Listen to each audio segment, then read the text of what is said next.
So Dr. Doolittle. How about we don't? How about we Dr. Do lots and get this game rolling? You know what? Fair. All right, who's ready to perform an intestinal blockage removal on a dragon? Yeah. That's the wrong character for that. 3, 2, 1, not it. Failsy's it. Got it. I don't know, Dravenchi. I mean, that would be weird to do, considering the only one we know of. Don't think too hard about it. The only one we know of is very scary. And Is also it too dead. late to lay the dragon? Very much so. Already been laid. The dragon is dead. It's been laid to rest.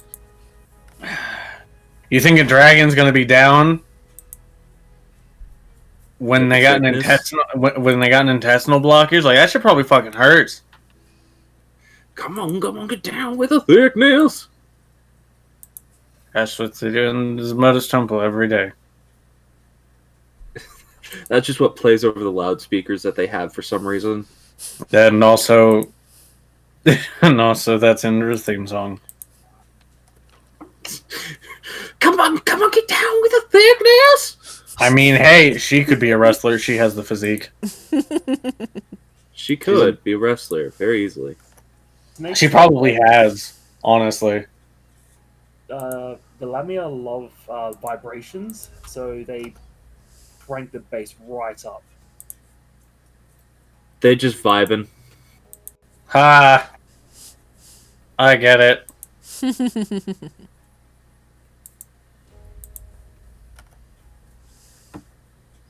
Alrighty then. So, a little bit of house. We're gonna once link bombs are done, let's do intros, then do the housekeeping of what we did in the interim since we didn't have a game last week.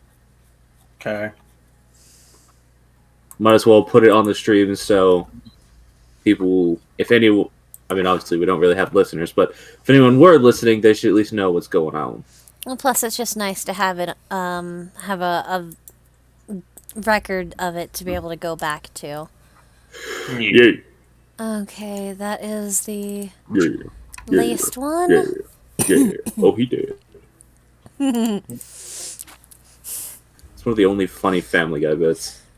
One of a select few. There's a selection of them that are funny, but that is one of the specific ones that comes to mind. Yeah.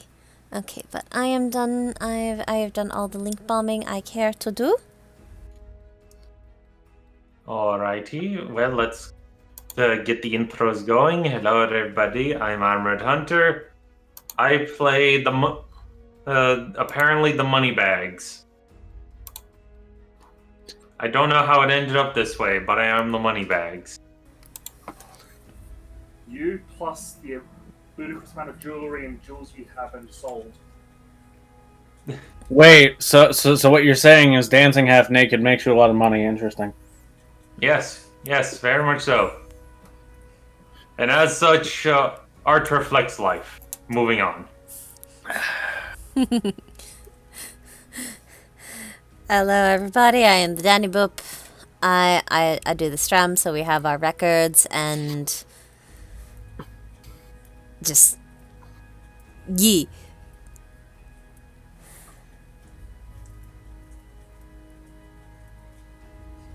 I don't really know what to say about my character other than always full of worry right now.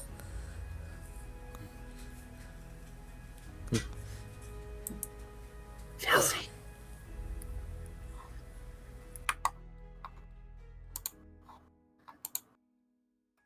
Chelsea, it's your turn. I am Veltros. I play the Felzy, who is probably in debt at this point. A little bit. I am Mythosia. I play Brimstone. I also have money. I just don't flaunt it. Yeah. Hello, everyone. I am Ash. I am the one who do the DM. Last time on the Scattered Realms, Session 55.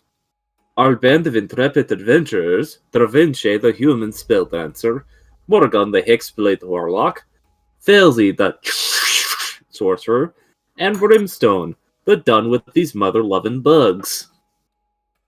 The party began their first expedition into the clock tower of the Emerald Bastion, climbing up the long winding staircase that led to up its base, till the maw of darkness greeted their eyes and ticking clockwork filled their ears. Uncertain as to how far they have descended already, they now find themselves exploring this strange mechanical structure, and dealing with beasts that they have now discovered do indeed lie within its depths. So a little bit of record and housekeeping. Due to the fact we lost we did not have a session last week just due to general lack of energy and some people feeling somewhat under the weather. Mostly we just did a, well, not just you. We did a little bit of housekeeping, where the party, since they currently had a bit of lull of activity, they exited the dungeon, went and grabbed a couple of extra bits of supplies, and came back in. Failsy got herself a crowbar of magical persuasion. They were able to crack open the chest that had previously eluded their discovery. Inside, discovering a very interesting set of weaponry locked inside of it. They also, I believe, if I remember rightly, you all picked up the apparatus that's in the top, or the magnetic apparatus. Yeah. You're not super certain of how exactly it works, but it seems to slow down the flow of time of anything that has metal on its being. So, it seems like it could be useful. But other than that, not a lot has been done since we left off. Y'all did a little bit of a short rest, bought a couple of potions, got that crowbar, and we now find ourselves back where we left off, with you all having taken your breather and are trying to figure out what you want to do next. I like crowbar of magical persuasion, as though hitting people with it makes them somehow more susceptible to your words. I mean, I don't know about you, but whenever I beat a person with a crowbar, they tend to become more agreeable. Well, yeah, because when they're a corpse, you can just nod their head without their consent. Yeah, Weekend at Bernie's that bitch. True. Ow. Alrighty then. So, you all are back in this situation. In the single gear room, which seems to only turn whenever you engage the gears by standing on. So far, you've only stood on one of those pedestals. What would you all like to do? Also, Failsy, you're off-centered and it's bothering me.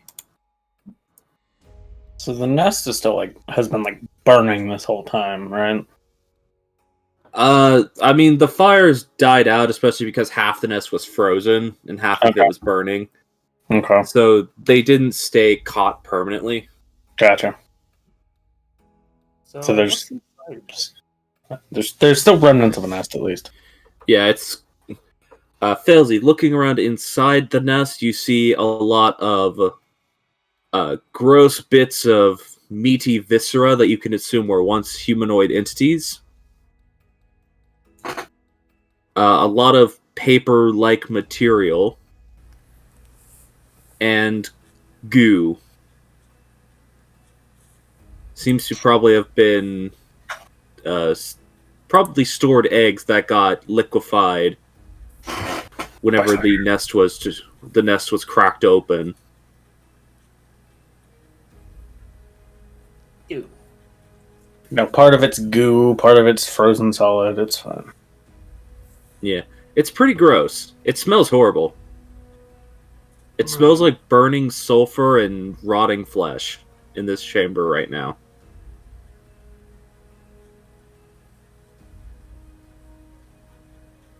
I'm gonna hop onto this little centerpiece. So I get my ankles pop up. You can't actually hop on top of that because that's a drive shaft going up through the center of that gear. You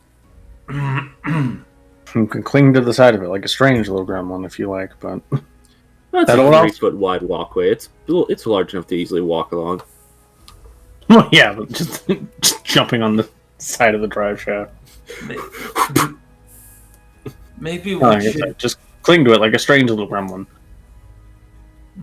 Maybe we should focus on what will get us to advance. Well, hurry up and step on the little sigil thingy. Yeah, but if we do that, the hands are going to start turning. I wonder if that thing in that other room might be helpful. How did you open that door? How did that door open? I actually stood on the one that's right in front of me. Yeah, I stood on that pressure plate and it opened up. But it did Wonder what- kind of looked like it moved the whole thing. So Can I drag this wasp onto the sigil? Would that count as someone stepping on it? I don't know. You don't know. Also, most of those wasps are like shattered remains because half of them got frozen, and I only have them still marked on the board Can I because I just forgot to delete them. Because either their corpses fell off the side of the gear itself, or just shattered. Can I pile up some chunks onto the I'm just removing them because technically they aren't even on the board anymore. So what if I step over here? Brimstone, you suddenly get put over here as the Okay. gear you're standing on suddenly turns. Well, As Trinche steps on that.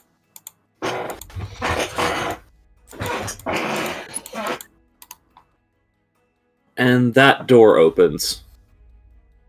I'm gonna wait. here to inspect. Wait, So- Yeah, it seems like either one of those opens it just changes which gear moves.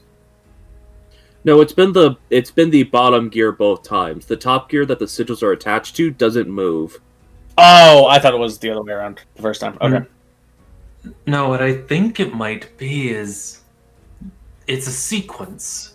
So when one is pressed, that door opens. When two of them are pressed, then maybe that door will open, and so on around. But given this, the gears are all about symmetry.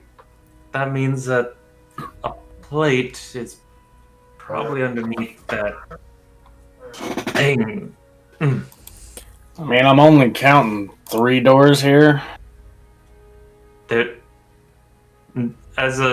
just as a note, is this a door? This is a door, and this is closed. Correct. Sorry, I was reading something. Speaking again? Yes, that is a door, and it is closed. 1, 2, 3 points behind himself. 4. No. Okay, that's fair. I wasn't really counting that one because, I mean, we already kind of know where that goes. But if it's only when they're engaged is that door open, Maybe. then we might. I wonder if it's that we all have to be standing on a plate at once. If so, that last plate might be under that nest, and I think it's the only thing keeping those. And she points to the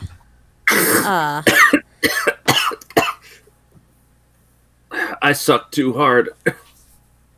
Yeah, you did. Elsie, can you make an investigation check for me while you're looking at that while they're pondering? Yeah. I think that spell. I forgot what it did. Well, it's right there for you to Eat some read. brain. Does that even have enough brain to eat? I don't No, know. that's a skeleton. I don't know how dead this person is. Well, That's it's a skeleton, skeleton. so... So no It's got brain. white bones. It's got white bones as if it's been consumed by bugs. 22. That would have been useful if we would have used it on a bug corpse. Well, there's not much corpse left on bugs. True. As long as we had a bug head, that's all we really need. Well, maybe our swordsman can slice off a bug head at some point. Alrighty then. Which one? You technically have 3, but only 2 of them use swords. I am not a... Hey, if I have to use that, there's a problem. Alright, investigation check. 22, not bad. Looking around this body, it looks like this was probably at some point a thief. You do find the sort of scattered remains of a burglar's pack, but most of it's been either rotted or just broken. Like even the crowbar that is currently sitting next to him. Actually, no, it's not even sitting next to him. It's sitting by this doorway, and it's bent in half almost. You need a magic crowbar, like me. Yeah, it looks like this guy probably got trapped in this room and then just sort of died. So, does it have anything useful? With a 22, you do find some coinage on his person, which I need to pull up from my loot table. So, oh, it's 20 platinum. Exactly the amount you owe Da Vinci. It's not that much.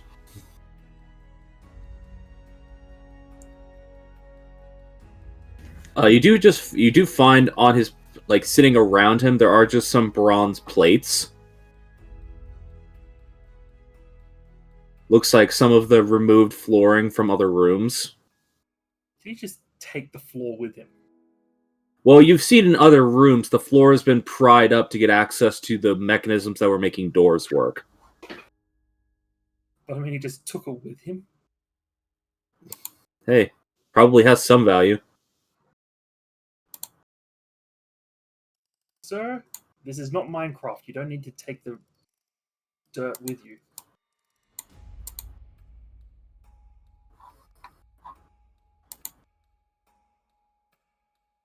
You do find a belt pouch that is kind of eaten through and is spilled onto the floor slightly, but it does have...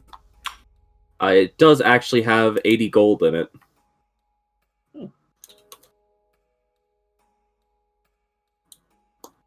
Hold that for the moment. Other than that, he just has, like, the somewhat broken, discarded bits of a mess kit, a rotted bedroll, the destroyed burglar supplies. Like, nothing really else of note on his person. What's in there, Failsy? I can't quite see over here. Remember that thief we were told about? Yeah, he dead.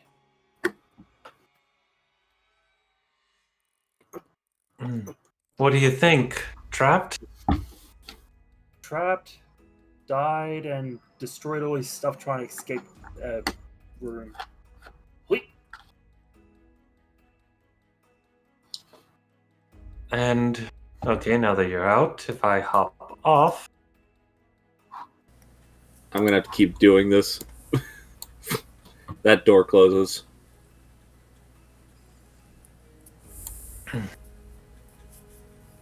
On again, up again.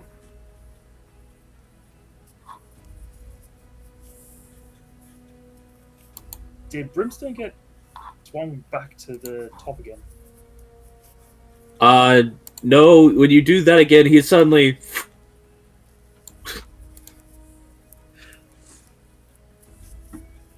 And then if I hop here...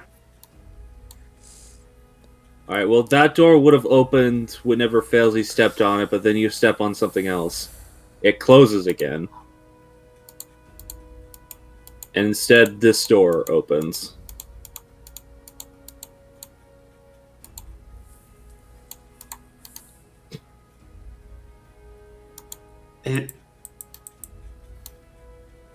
Is seriously a puzzle where we have to keep a certain amount of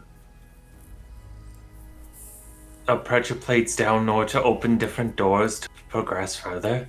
You did also hear more moving sounds beyond that doorway, but cannot see anything else beyond that doorway.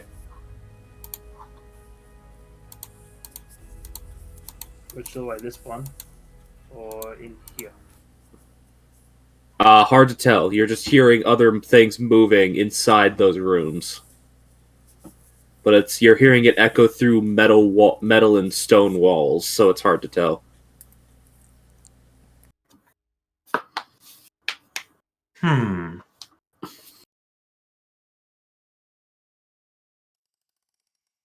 Well, someone will investigate or take my place here.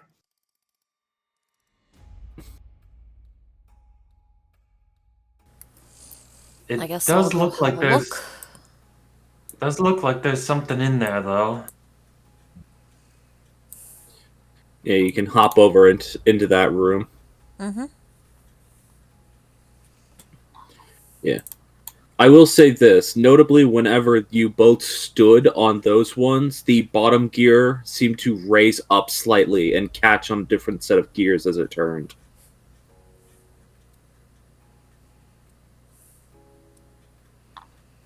Alright, Motogun, as you step into that room, you just see a large... I always forget what these things are called, but... a large... I think this is literally just a winch, but I remember it having a more specific name. But it just looks to be a large winch in the center of the room. Huh.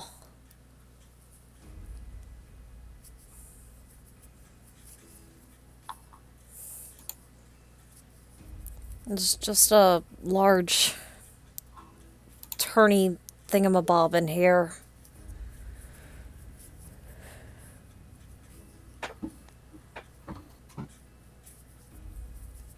What happens if you turn it?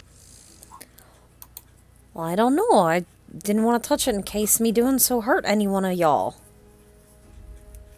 We should be fine. Alright, if you say so. Alright, so try to turn it, I guess. Alright, go ahead and make an athletics check. Oh boy, watch me fail this miserably. Alright.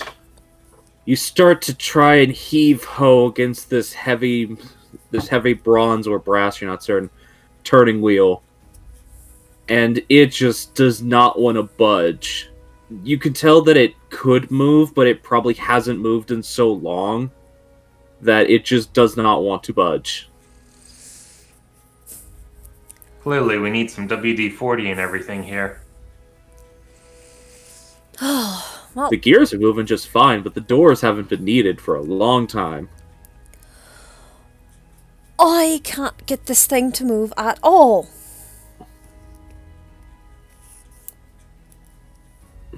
How Yeah. big is it? I mean, you could walk over there and look, Brimstone. Yeah, just Mosey yourself Huh. over. might need two people. Yeah, this seems like a two-person job here. Alright. Gonna hop in and try to help Brimstone? Yeah. Alright. One of you can make a strength or an athletics check with advantage, then. I'll do it because I have a better. I was about to say, I think Brimstone actually has a strength modifier. I had proficiency, but I didn't do much better. You can both of you can definitely feel like it will turn, but you're at that like frustrating point where you know it will turn, but you can't quite get the oomph behind it to get it going. Mm-hmm. You want to try again? One of you give it a swift kick. I'd rather not break my fucking foot. I don't want to break mine either. I think if we just keep working on it, we'll get it. Yeah. Probably. You're like getting into that stage where you're starting to feel it turn, and that just somehow makes it more frustrating. Mm-hmm. Okay. Give another Go ahead and shot. make it. There we go. There you go. It feels like you finally popped some sort of seal that was making it stay stuck in place, and you can almost hear like Popping a up. paper tearing sound as you all actually get this thing to start turning. Just that's not good. You give it one full rotation. You don't see any change, but you heard metal grinding and something clicking, as if opening one of these the same sort of sound as these doorways opening. Okay. No immediate change right now, though, that we can register. Nothing you can see. That's... Okay. Brimstone, did that sound like that Huh. material that the... We probably broke a fucking nest, yeah. Oh, lovely. They ain't gonna be happy. Well, of course not. I don't think even a normal wasp or hornet is happy when you disturb its nest. Yeah, You but know- at least normal wasps like eat pests and shit. These things are just pests. Well, they eat humans, which some races consider pests.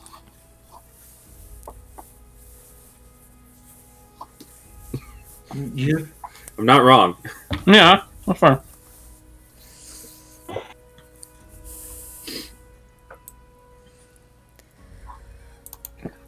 So we got it to move. It was probably Yeah. You got it to move. You heard something open, but you didn't see what opened. heard like a door opening, but I didn't see anything in there, and heard the sound of like paper tearing. I'm willing to bet they probably built a nest around the shaft of that crank. So we have then two options. One is that a third one of us stands on that plate over there, which will maybe open that third door. Or one of us gets off this, see if one of the doors that I was able to see in that room have opened. I think maybe we should start with the thing that we know what's in there. Yeah, quick check. All right. So he does the thing again. Morgan is involved. Enveloped in darkness. Yes. He was magic missile on the darkness. I'll slap you. The darkness cast power would kill. Right, that the bottom gear slides down into its original position, turns another time, and that door opens again. Is this door still locked? Yes. It wasn't that one. Maybe you should go check that. You know, you Can we could try just... There's no easy way to do this, Danny. I'm just saying, Yeah, I'm like, not in the... leaving it revealed. There's no poly darkness.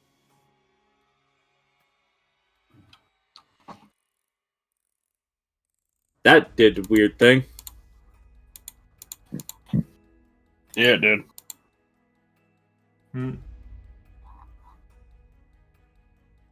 Well, instead of opening this one up, I imagine the next step is getting one of us onto that one.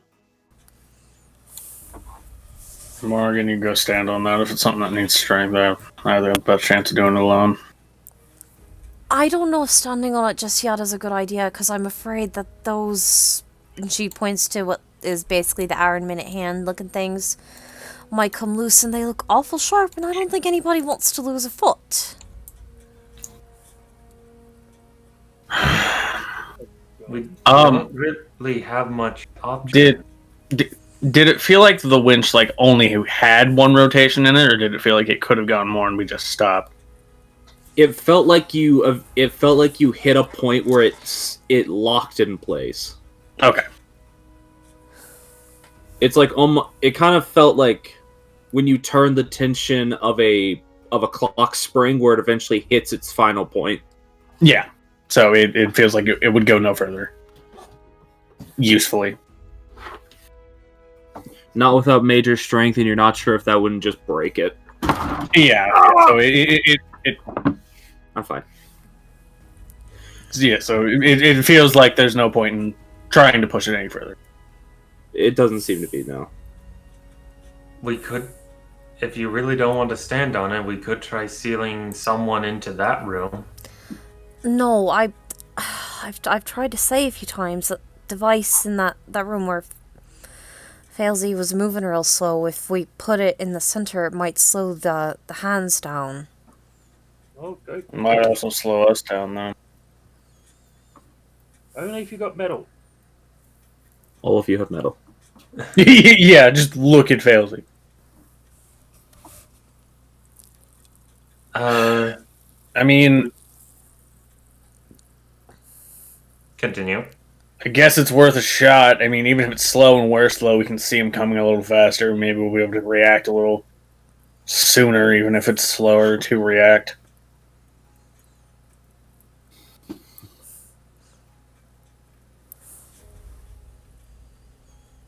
I mean, I guess the worst they can do is just not be helpful in order to do it, so it doesn't hurt grabbing it and bringing it in here to do. Yeah. Plus, like, Failsy was able to pick it up and move it, it seemed. Wouldn't hurt to bring it along and might be useful later. Might be.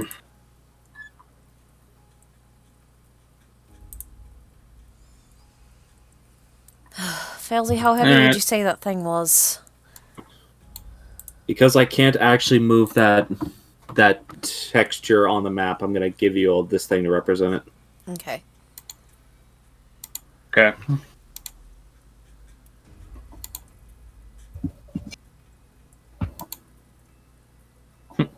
Give control of it to Failsy because it's Failsy's baby because it's magical. I give control of it to all players. Awesome. I'll just drag around my little ball.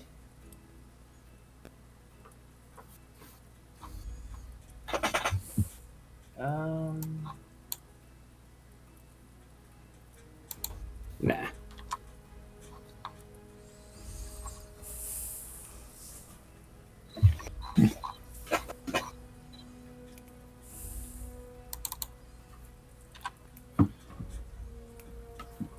Alright. So what are y'all doing?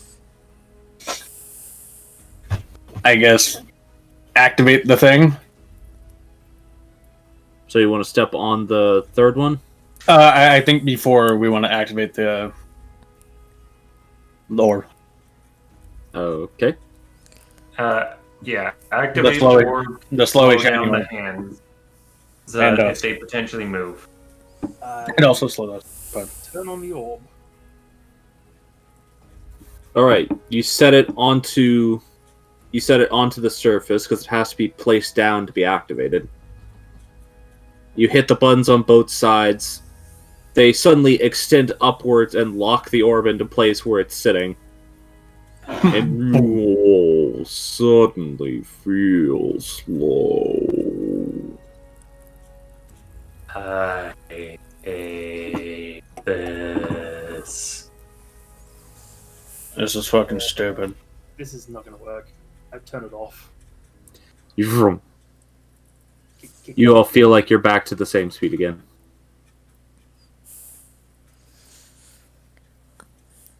I still think that could be useful for later on, so we probably ought to hang on to it. Probably. Absolutely. Absolutely. Okay. Alright. Well, I'll step on that pressure pod and hopefully these things don't move and take anybody's ankles with them. How do I do the thing where it lets me actually Hold Alt, move your character, let go of your character, release Alt. Thank There you go. I'm sorry Alright. I have to be reminded of that every time. It's all good. Just out of my corner, I saw darkness, and I thought we were transitioning maps, and I was like, oh shit. You all suddenly fall into the abyss. Oh, that doesn't even exist anymore. It doesn't. It's really not nice. The previous door closes and a new door opens. Another one? That's just fucking unfair. Alright. Dozy sort of taps the floor with her crowbar. It's like, you want this? The door in the far side of the room is open, though. Oh, fuck. Hey, that's what opened. Okay. Can I just drag my baby onto this? Nope. Leave it. As soon as that...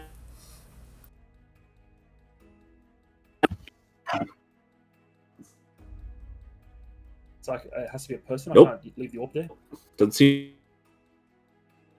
Yeah, the orb might not go down far enough to trigger the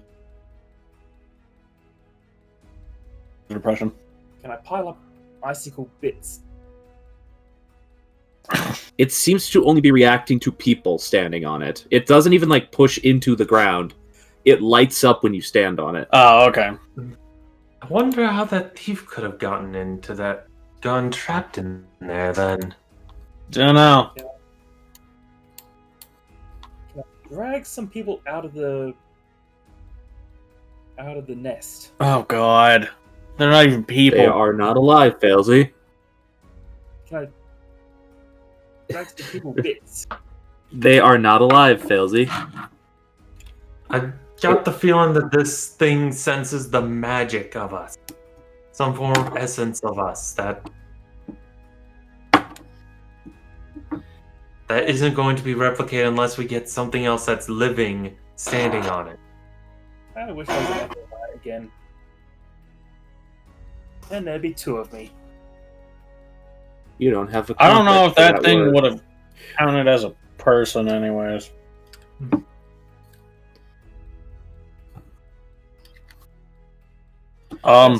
Two Felsies are better than one. That's That is debatable. debatable. What do I see beyond this door? Alrighty then. I'll go ahead and just reveal this. Yeah.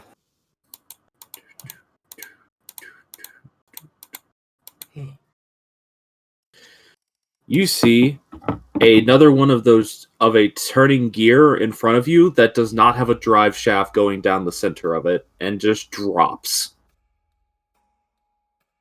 Got it. Maybe we can lock this door open with this doodad? Maybe.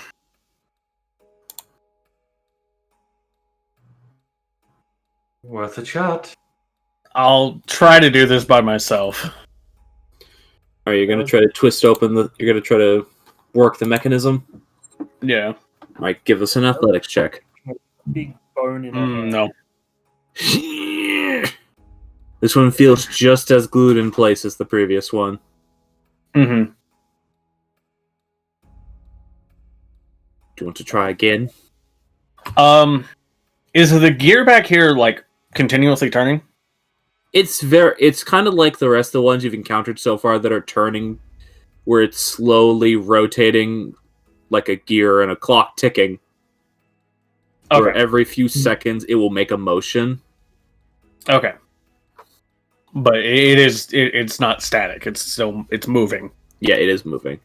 It's just obviously I can't put a bunch of animated textures on a map. Right. Yeah, I wish I was just could, because making- that would look really cool. Yeah, I was just making sure. It would also make the load times fucking atrocious. Yes, it would. Yes, it would. Okay. I guess without any other recourse, like, yeah, I suppose I'll try. Crowbar? I mean, it only gives me 19 strength when I'm using the crowbar. You can't really use a crowbar to... I mean, you hook it around technically the end you could. and yank. You could jam it into the side of the device and use it as a third pull arm. I would let that happen. I mean, I guess, yeah, at that point. Go get the crowbar. Go back. No. Just jam it in there. Alright, so this will allow you to make a athletics check with advantage, as if you had a strength score of 19 and were a large creature. Okay. So 27. Well then, Yeah, with that, just... Brimstone, you look at this crowbar, you're not sure how much it's gonna help. I'm just channeling the strength of redemption at this point. No, you just look at this crowbar, you're not sure how much it's gonna help. You look at this thing. It has like one of the how a valve has like just a metal ring going around the top of it. Uh-huh. You just sort of whack the crowbar into that ring and just twist it, and it turns like it didn't have any resistance at all of a sudden. More of that paper tearing sound, or... Yeah, but before it was like a like pure, like slow like ripping. pure paper tear. This is just like a as if it couldn't, kind of like that sound, as if it couldn't provide any resistance at all. Got it. You hear Okay. more doors opening all of a sudden. Okay. The one behind you does not close. Okay. But you do not see the results of the other doors that opened. Okay. Top Now, out. Here's a question. Nah. If we do try to leave people in a room, what if it's a case where doors are open only when the outside doors are closed? Something if I you should wanna point test out that- by the way, something I will point out for the sake of you all. If we were in a turn order, these doors take 1 round to open, 1 round to close. Got it. So once it's open, you could actually sprint through it. That's kind of what I was thinking. Because the thief would have had to have gone to the other side of the door somehow anyway. Right. Yeah. Like, that's something I haven't been able to illustrate because you guys weren't in combat making these open. Except for the one time it happened. And it wasn't super relevant to where you're paying attention. Right. I mean, if we want to test that. Well, Morgan, you get off. Provide enough space so that those blades don't have any risk, and then I guess Failsy, you get off, and we'll see what happened with the first room. I am actually not going to hide that door again. Because it's... Do you know what's behind there? Yeah. Alrighty then. Plus, nothing in this room would change relative to what you're currently doing. Mm-hmm. Alright, so when Morgan... It's fine. You can leave yourself there. It's fine. When Morgan gets off that panel, the second door opens again.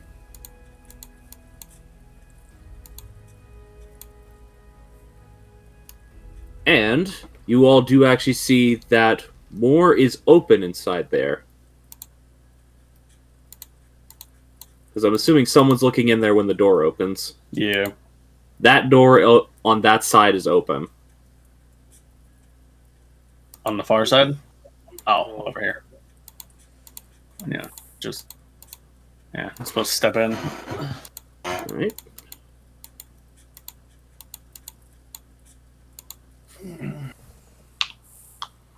The top door is not currently open since Failsy is still on the pressure plate, but you do have access to the top room. Okay.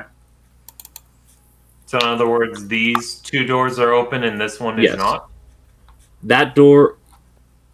Let me get the ruler out so it's easier to point.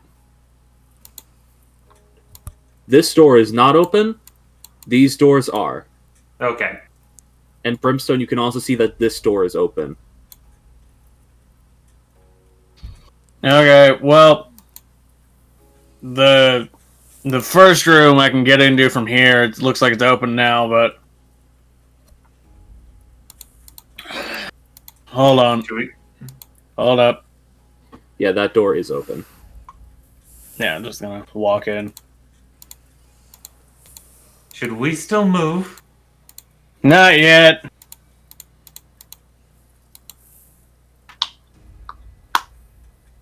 Ah, fuck.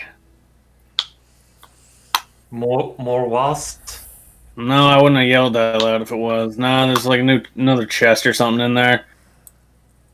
Failsy, I guess- if you want to investigate it, you won't want me to... If you'd like, I can switch places with you.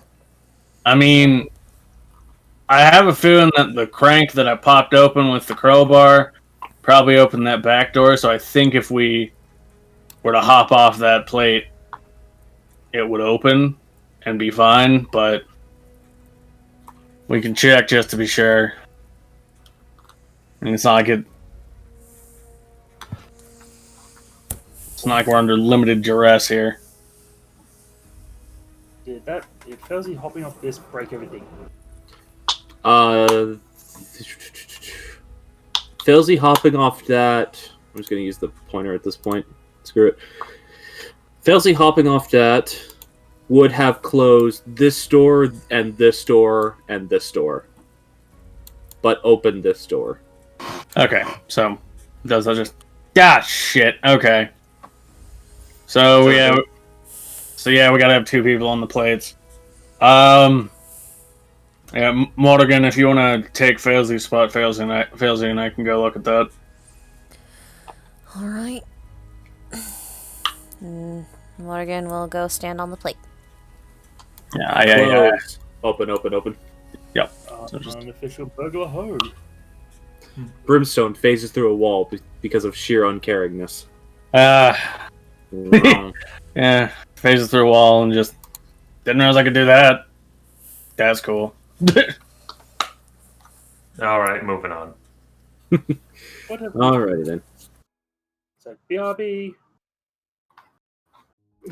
They both move, lock you both in there. Finally, we've contained the Felzy. The world is saved. Yeah, and then just the door burns with acid. Just, bitch, you thought. Alrighty then.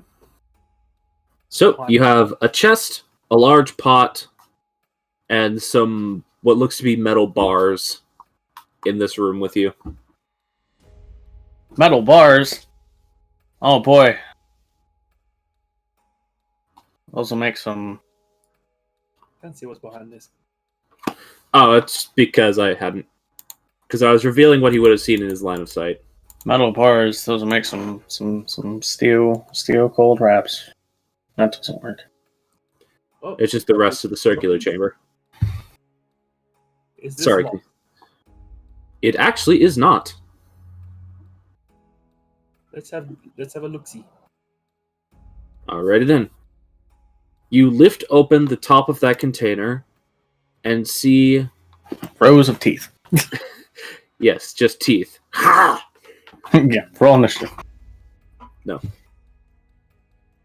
Inside there, you see what appears to be a long metal pole with several gear teeth rotating out the sides of it.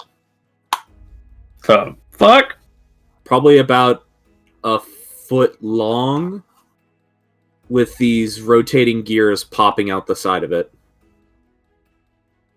I was gonna say, did I just get a clockwork staff? But no, it's too short. Clockwork wand. Make an intelligence check. Telemidgets. I'm supposed to be good at that. That's true. Fucking same. 11. Brimstone, do you want to make it as well, since you're both seeing it? Okay, I just wasn't sure if that was Failsy or not. Or if it was only Failsy. I'll try. Not much better. Whenever I roll, it's usually not much better. Well, you're both looking at this thing. With how it's shaped, it looks like it would fit into something. It's like some kind of fucked up key. Well, I've experienced some weird keys lately, so probably. Well, there's one I mean, there's a couple doors that we don't really know. Oh yeah, this door would also be open. Not that that's super relevant, but that door is also open. Okay, so that door also leads to... Okay. Gotcha. Okay. So we got rod key. What's in the pot? Alright, you open up the pot. You see two eyes looking back out at you. I blink, and then They don't. Brimstone, you're not sure why, but Failsy just opened a jar and then ran away. Nope. Failsy, what the fuck? Mimic.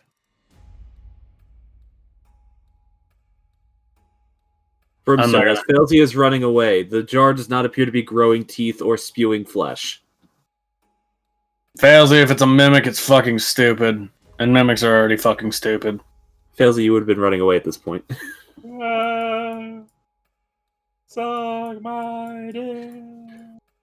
Yeah, you all just hear Failsy shout mimic and then come running out of the chamber.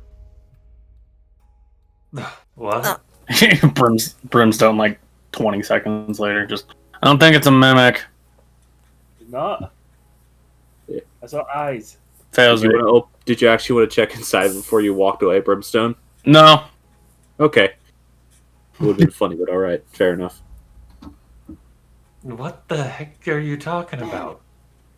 She opened a jar and then ran the fuck away. Well, I guess it was more of a pot. I don't fucking know. If it was a mimic, Failsy, it would have bitten you as soon as you touched it. Yeah, Da Vinci, you have experience with mimics. You stick to them when you open them. Yeah, I can attest from weird experience. If it was a mimic, you'd still be stuck to it. Okay, I'll go take another look. just my the face walk shape back. Get back there. Oh, the pot's gone. Nope, pot's still there. Yeah, just... Look inside pot. You see two eyes staring back out at you. They're unblinking and cold. Brimstone just like over her shoulder looks. I mean, inside the pot is dark for some reason. Your dark vision is acting really weirdly in here. Probably because there is really no ambient light pretty much anywhere in here except for currently in the chamber where the wasps were because there's fire burning. I reach in and poke the thing inside the pot. Do you like poke one of the eyeballs or just its entire being? Just directly between the eyes. Alright. It feels soft and squishy. Squish, squish. Failsy, are you fucking saying something I'm not? I don't say shit. Squishy. It's something squishy in here. And it's got eyes and it's staring at me. Would you like to pull it out of the jar? Yes, I pull it out of the jar. It's a doll. That's fucking weird. Do I have a cursed doll? It appears to be a mostly cloth doll that its torso is actually looks like at one point it was probably covered with cloth because there is little bits of cotton stuck around the edges of it, but it has a metal torso and two porcelain eyes that you were seeing as it was sort of just sitting face up in the jar.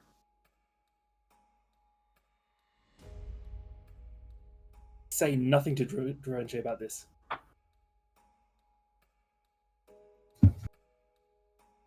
It's just a doll? That's what you were saying? Yeah, well... We've seen Brimstone, it does have really creepy eyes. They're weirdly realistic. Boogity, boogity, boogity. That's fucking weird. I will say those bars in the room do appear to just be copper bars. Ah, shit, that's not useful. Well. Sniper. What? Copper sniper rifle. No, that's not gonna work. It would bend and disform so easily. It won't stand up to the explosive force. Yeah, so Failsy, you can add that you currently have 1 clockwork doll to your inventory.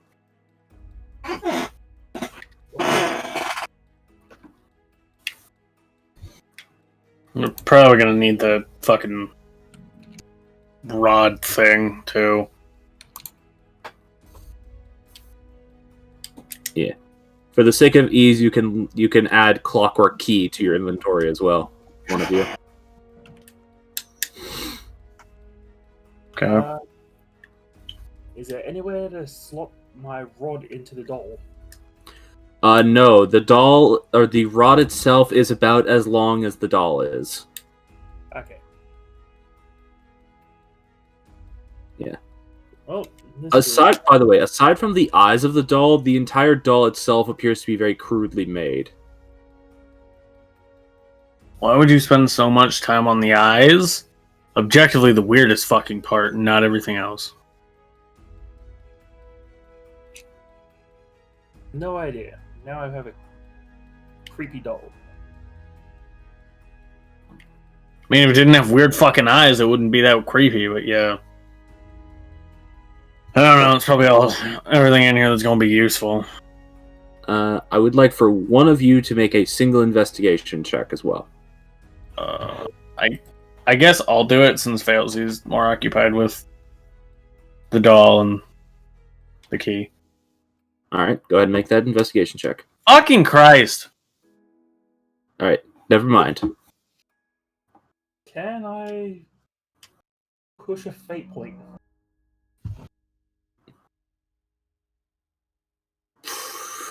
Technically, you could. So I always forget that you can use that on any roll with how we have your fate point set up.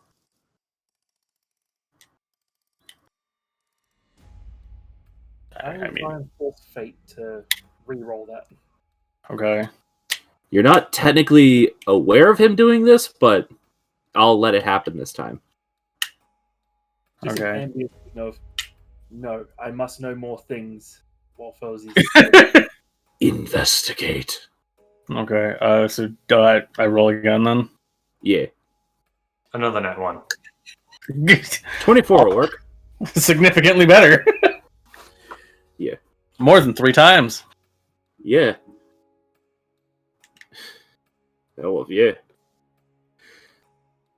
Gemstone, you actually do notice as you are starting to walk away, there is it appears like this jar was damaged, and sitting right behind it in the dusty corner of it pressed against the wall, there is a small red gemstone.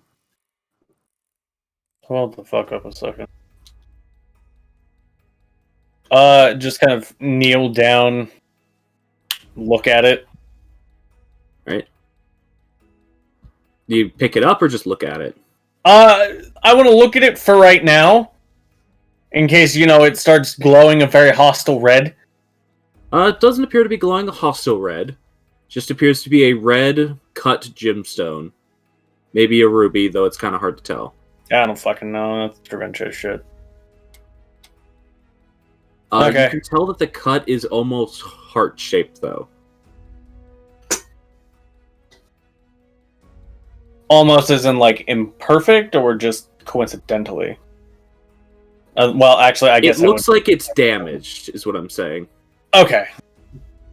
Like, at one point, it was a heart-cut stone, but it's either old or it's either just old to the point of having deteriorated from elements, though you're not really sure what elements would have deteriorated it, or something damaged it.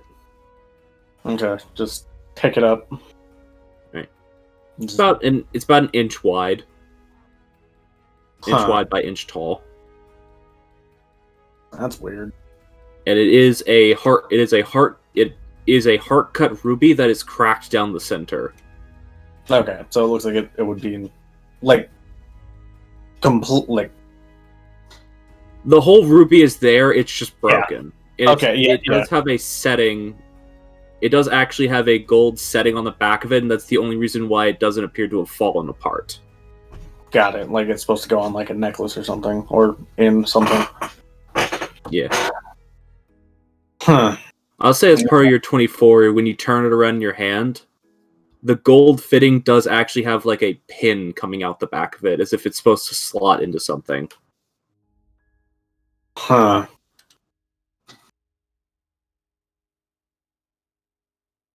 I wonder if we gotta fix this before it'll actually work, but...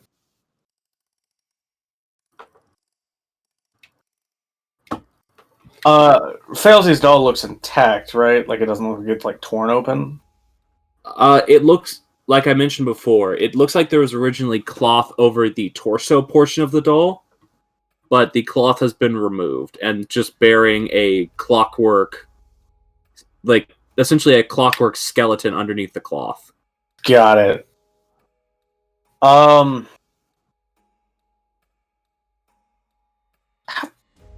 realistic is the skeleton? I mean, it's like when you get like an action figure for a kid, where it's just like it's kind of like the iron, or it's kind of like the iron, or the metal woodcutter from Wizard of Oz, kind of, where it's just like this domed body that has limbs coming off of it. Okay, so it's just like a... Okay. It has the sort of like trapezoidal shape that a torso does, but it is just a case that fits inside this thing.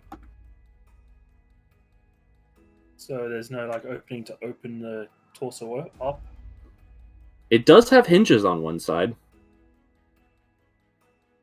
I flip whatever latch is holding it together and open? Yeah. As opposed to the outward appearance of this doll, the inner mechanisms are a complicated mess of intricate, tiny clockwork devices. Jesus. Where notably there is a large, empty portion directly in the center of its chest. Jesus fuck. Okay. And when I say tiny clockwork, I mean the smallest gears you can see are probably a centimeter or less wide. It's very intricate machinery on the internals. Like a wristwatch. Yeah, kind of. It's got a lot more gears than a wristwatch, but yeah. Just... Okay, I guess we'll socket this thing in, and if it tries to kill us, well, fuck. Okay, give it a broken heart. Oh god, it's gonna be depressed, isn't it? You try to put the stone in it? I mean, you got any magic that can fix this shit? Because I sure as fuck don't. Quickly glance at my spell list. I really should take mending.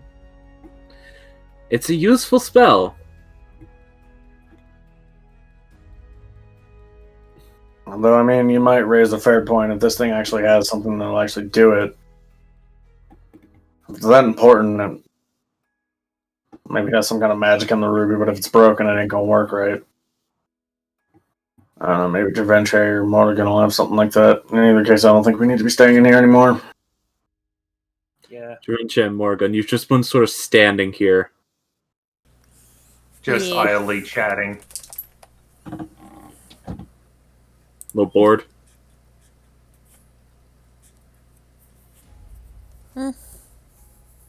Your allies finally reemerge. Okay, we found things, but they're all really fucking confusing.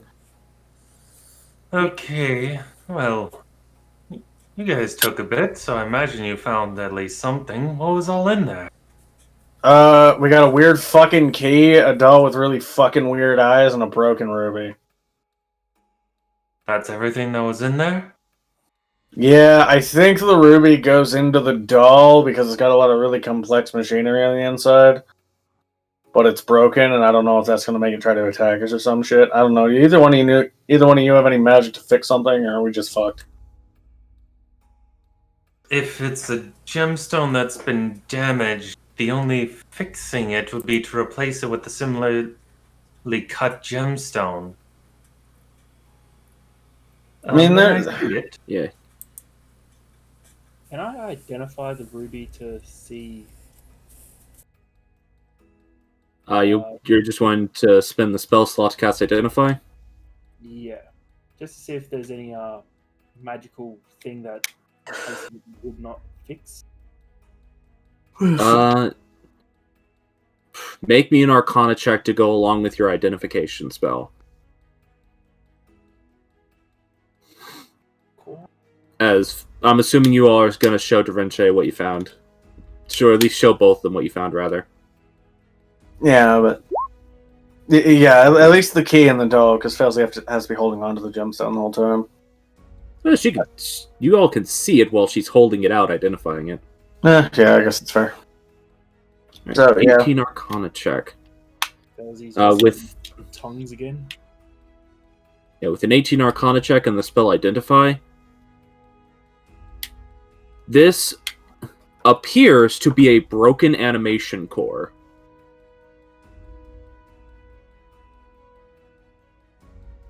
It's still magically enchanted, but due to the fact that it's currently damaged, it can't do anything.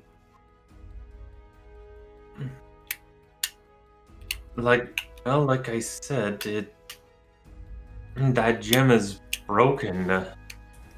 No amount of repair will make it have the same sparkle. I don't know. I mean, I know that there's magic to fix shit, like I don't know, some shit that fucking Vivian had, I guess. You also do just all distinctly remember that Lee has that spell. Ah, shit, yeah, Lee has it. Fuck. Well, we can hold on What? to it until he comes by. I also mean, Except he paper maches things back together and it somehow fixes it. usually though, I think when you break something magic, it don't start being magic again after you fix it. I need to double check. I don't know. Patton had a whole fucking thing on it, but I was half paying attention.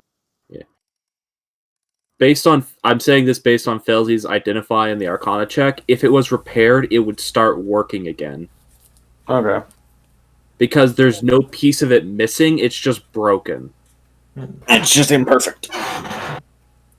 Really Okay. depends on how it functions. If it using the ruby itself as a form of magical source, and some spells do use gemstones and gem dust in order to be not so much a I'm explaining it that the ruby is the thing that's enchanted. oh I need to get. That's what I'm trying to explain. I'm sorry if that's not clear.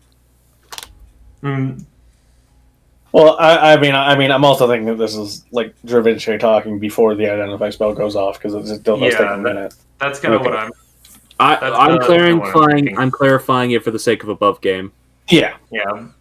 Just Da Vinci starts going on this whole spiel about gemstones, the capabilities of repairing it, repairing gemstones, the faults in that, and how could something potentially use a gemstone as a power source before Failsy just shuts him down. No, the gemstone's magic. Ah, shit. That gemstone's magic as shit, Failsy. Fixed it. That gemstone's like real magic, Failsy.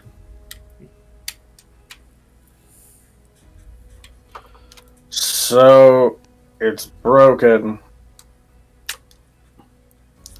I'm assuming you show them the doll and stuff as well. Yeah. Interesting point of order. Da Vinci. Seeing the inner workings of that doll is very similar to the time when you saw the watch split open. Like, the level of detail of the internal mechanisms is very similar. This is remarkable. What? Just the intricacy and detail on the internals.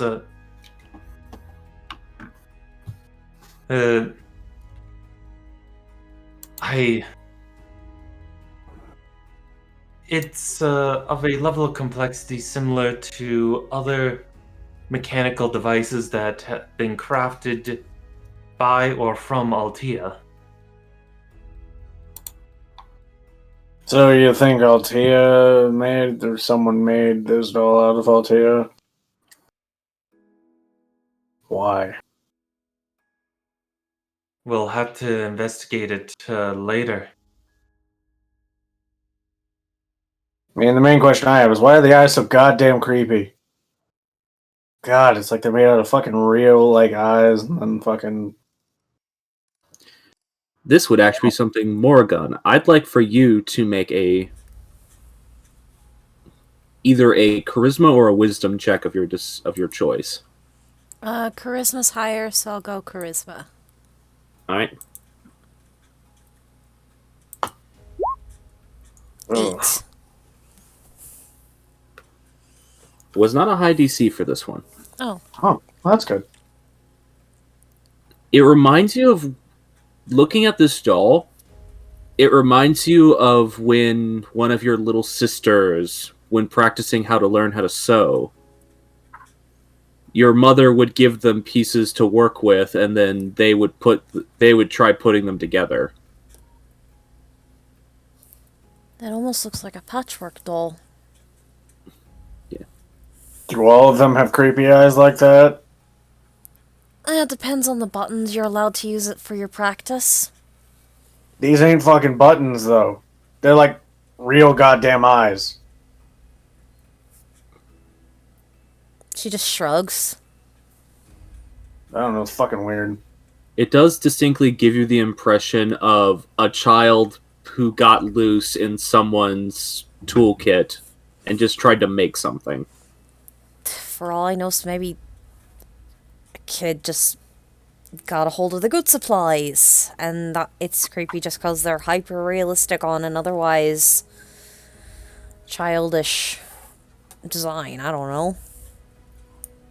God, if we start encountering like human-sized version of these things, I'm fucking shooting them. Mm-hmm. I wonder if it's a case that the original craftsman created the doll and then something akin to what you said, Morgan, that someone slapped the remaining components together and then dressed it up as a doll. Yeah? But anyway, you also have a key, and so where there's a key, there's some form of keyhole. Yeah, it's just a matter of finding out where the fucking keyhole is. What was down further in that room down there? I saw that the other door was open, but I couldn't see into it. It was a gear. I was just turning. I didn't see anything beyond that because I didn't go in there. It didn't seem immediately relevant, but I mean, I guess I can check. I actually forgot that this entire pathway is open right now, even though that third door is closed. Oh. Would be worth checking. Maybe that's where the keyhole is. Alright, I'll be back. I'll go make sure he doesn't die. Thank you. You are both left alone again. Well, So, we're talking. That's what we're saying. Alright, you do see this very slowly rotating gear without a drive shaft running up to the center of it. Is there any obvious slot for a key? Not unless the key was roughly 10 feet wide. I look at my 1 foot little You're- rod. You're like Got that. 1 inch, you're 1 inch wide, 1 foot long rod. You do look down the shaft slightly, and about 10 feet down, there's another turning gear that has something suspended in the middle of it. Ah, fuck. Looking down there. So 10 feet down? Yeah, about a 10-foot drop down. There's another one of these turning gears that has. It looks like another very small hive, sort of webbing up the middle of the gear where you'd be able to drop down between it.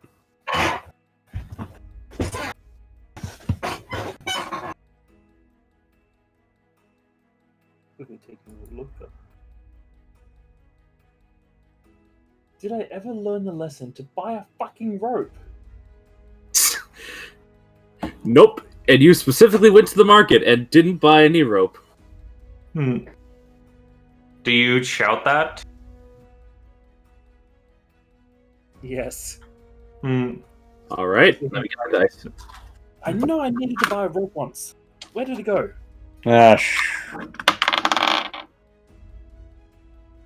You hear buzzing coming from below you. Brimstone just... God damn it, Falsey. Is this coming from the hive 10 feet down? Yes. I exploded. How do you explode it? Oh, God. Well, I got acid wave, but then it just turns into liquid nitrogen. Ah, yes. You use frost cannon. Yeah, just like, goddamn rope. Zzz. Oh, fuck. Oh, shit. I'm just picturing from Da Vinci and Morgan's perspective. Damn it! I need rope. I have rope. Boom. Okay. Oh, no. All right. So go ahead and roll that damage, Falsey. 8d6 cold damage. What level? 3? I assume so. Oh, Okay. damn. Well, 30 cold damage. so that entire lower gear is just covered in a thick sheet of ice now. And that wasp nest is now thoroughly frozen in place. Thoroughly obliterated. It's flash froze to the nth degree. I mean, that was one way to do that, I guess. Like, no. Silence. Yeah, the other two of you just heard, God damn it, I need rope! I have rope! Oh, what was that? Everything okay over there?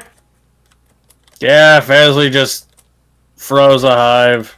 It's fine, I think. There was buzzing. Now there ain't no buzzing. I think we're good.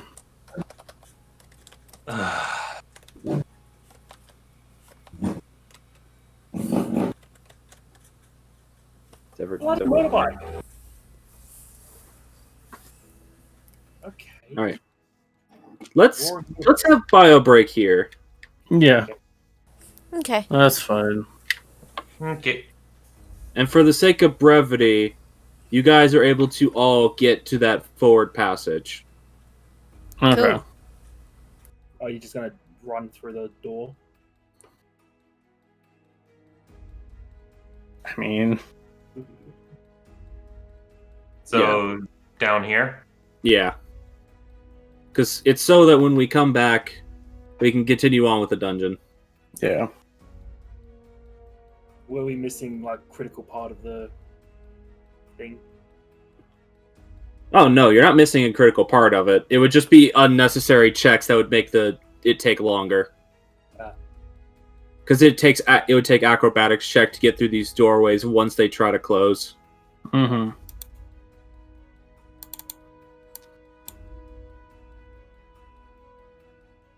I wonder, would we be forced to essentially dash our way through all the doors at once? No. Kinda, yeah. No, you wouldn't. No, You just go straight through this door, then this door, and this one doesn't close. Yeah. This door doesn't close. This door would try to close. This door doesn't close. That's just figuring a But way you'd out. be able to, with your full movement, get through both of those doors before they could have a chance to close. And Da Vinci focusing his dancing once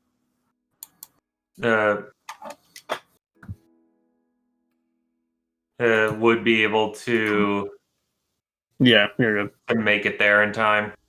I mean, even without trying to jump over a abyss gap, you'd be fine. But yeah, bio break.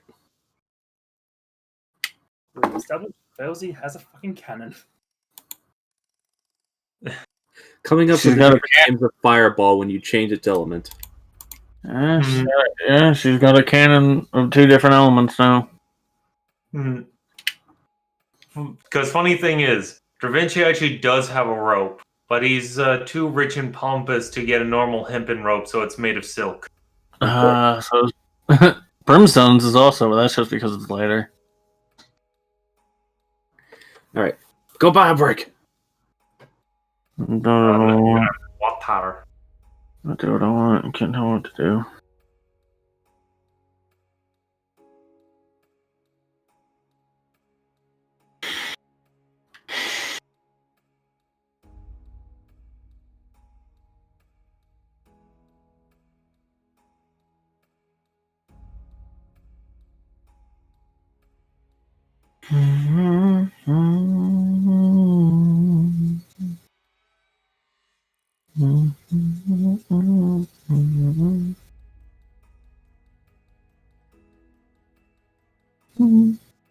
Thinking about doing a little comic based on the Vegeta Final Flash against Cell. Just Failsy against Arya.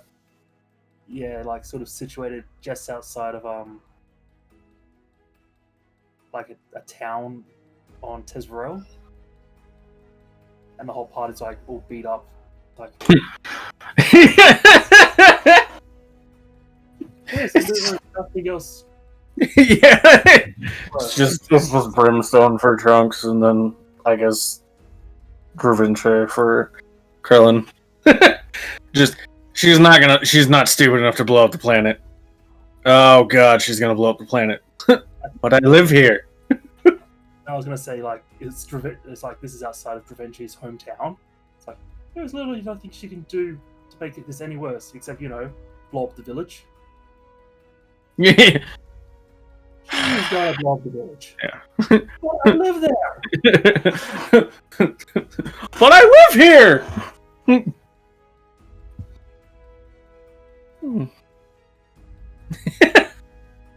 Oh shit!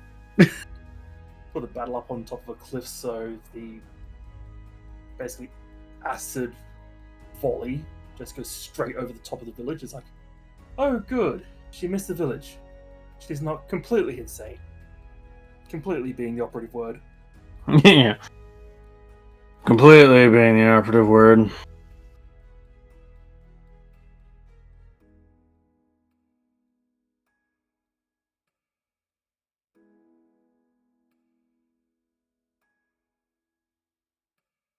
Because at this rate, we'll probably be slinging around level 9 spell slots Maybe. until we get to Tesverell.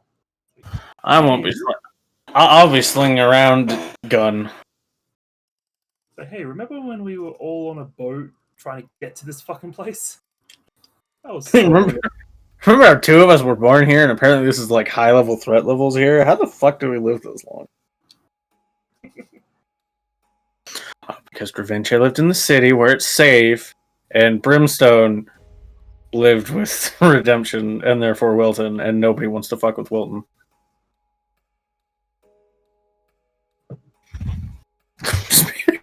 Picturing bandits trying to rob Wilton. He's just sitting on the porch with a shotgun. Just.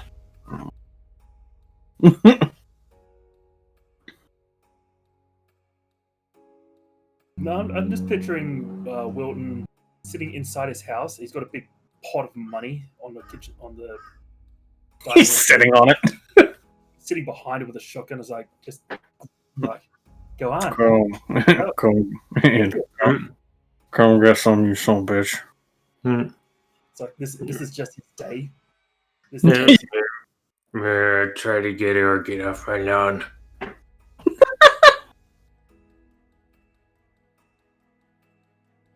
And just like right as we're walking up, just bandits attacking. Blah, blah. Goddamn kids, get off my property! Look at you assuming he needs a gun. Oh, he fucking doesn't. Yeah. He Yeah, just cracks his knuckles and they leave. Yeah. Cracks his knuckles, you can hear it in the next town over. Just, oh fuck, Wilton. Oh fuck, someone's fucking with Wilton. I'm gonna tell you once. Get. I'm gonna say one thing to you. Hear me now, boy. You don't get off my lawn right now. You're not gonna have legs. Yeah, just like right as the party's walking up, just, what's happening? Oh, this is gonna be great. What'd you say, old man? Some don't need their knees then. Okay. You're going to learn today. How do you understand him? I've lived with him for like years. I have no idea how actually intelligible that type of talking is over the mic. I can understand it, which makes sense because Brimstone can understand it. Yeah, it's for the most part understandable, but it's still just funny because it's teetering on the edge of coherent and not. Don't need your legs now, do you? It's just like lightning. Just he's there, and you have no more knees. Just, No, it's like the guy is slowly getting closer to him, and then Wilden just like very quickly like swings his cane to the side, and suddenly the man's knee just bends sideways. yeah, just the audible snapping sound. Just, oh fuck my knee! Boy, told you, boy. You'll lose your nose next. Get Hovland.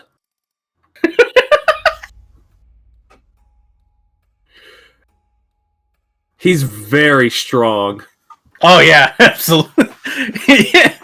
I can just picture. So why does he talk like that? Honestly, I think it's just because it's easier than trying to enunciate words. Honestly, it's probably because he's been stabbed in the throat before. Probably. I don't know. He's always talked like that. For as long as you've known him, but he hasn't been in active duty military since the kids have been around. Yeah. He's old. He's very old. He's old for a tiefling, and that's pretty old. Yeah, he's like 100.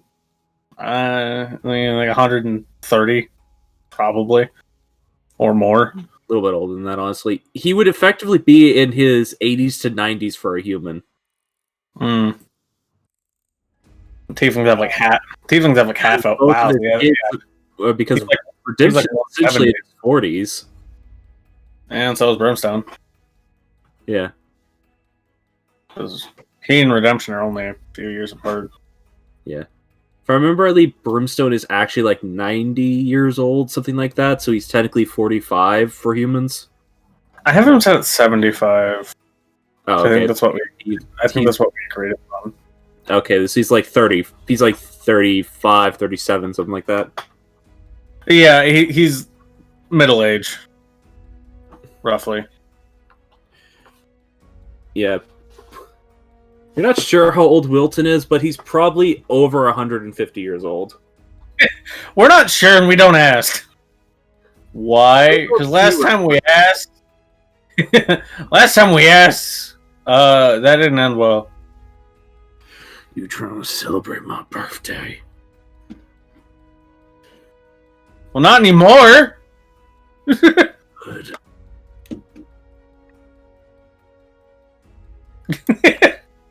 Yeah, just like 18-year-old, just Redemption.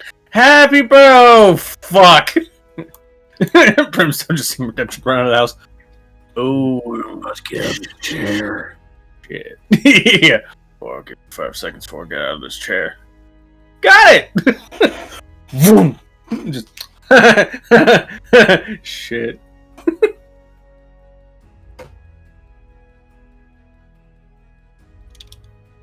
Like, Wilton has supernatural awareness of his terrain, but only on his property.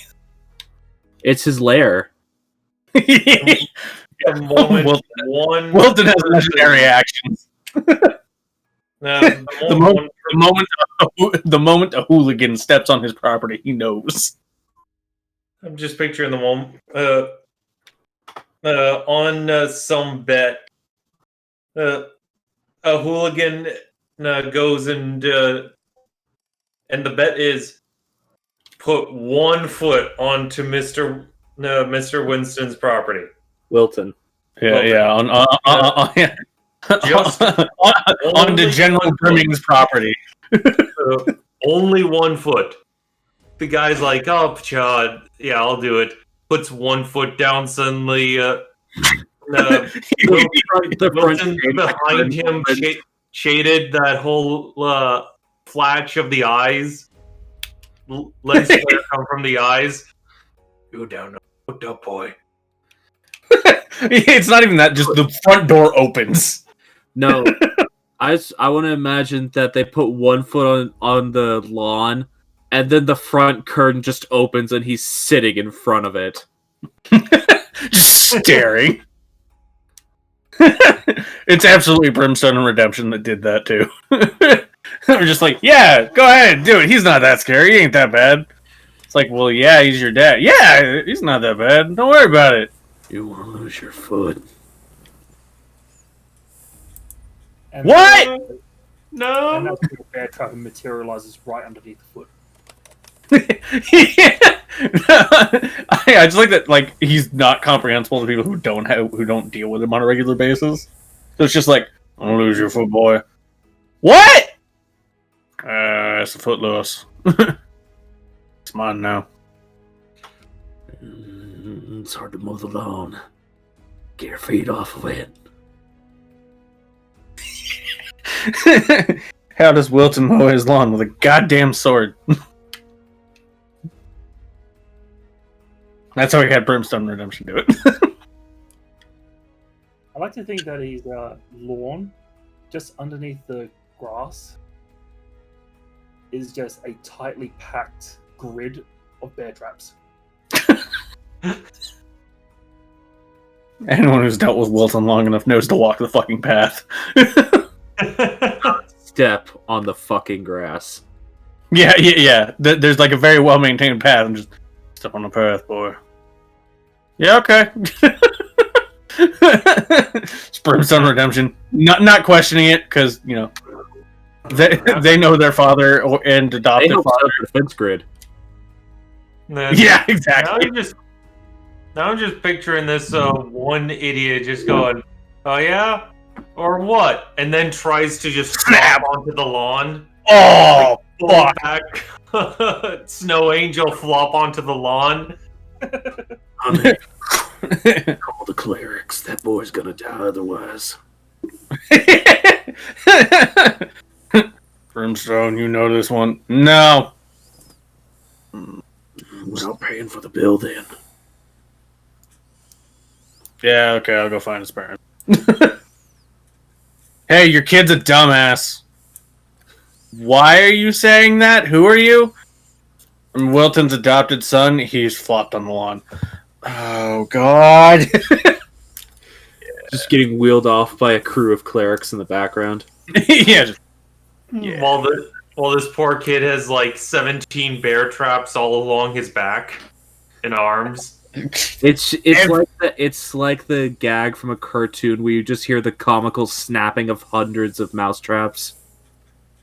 Or the gag of like where someone goes into a river and then comes out covered in piranhas. Oh. Yeah. Yes, we go there now and just intervention. I dare you to step on the grass. Oh god, a Jehovah's The fact that you're mentioning that explicitly means that's something to be worried about. Because you're never enthused about anything up until this point. Javincha, this is the one time I didn't want you to actually be relatively intelligent.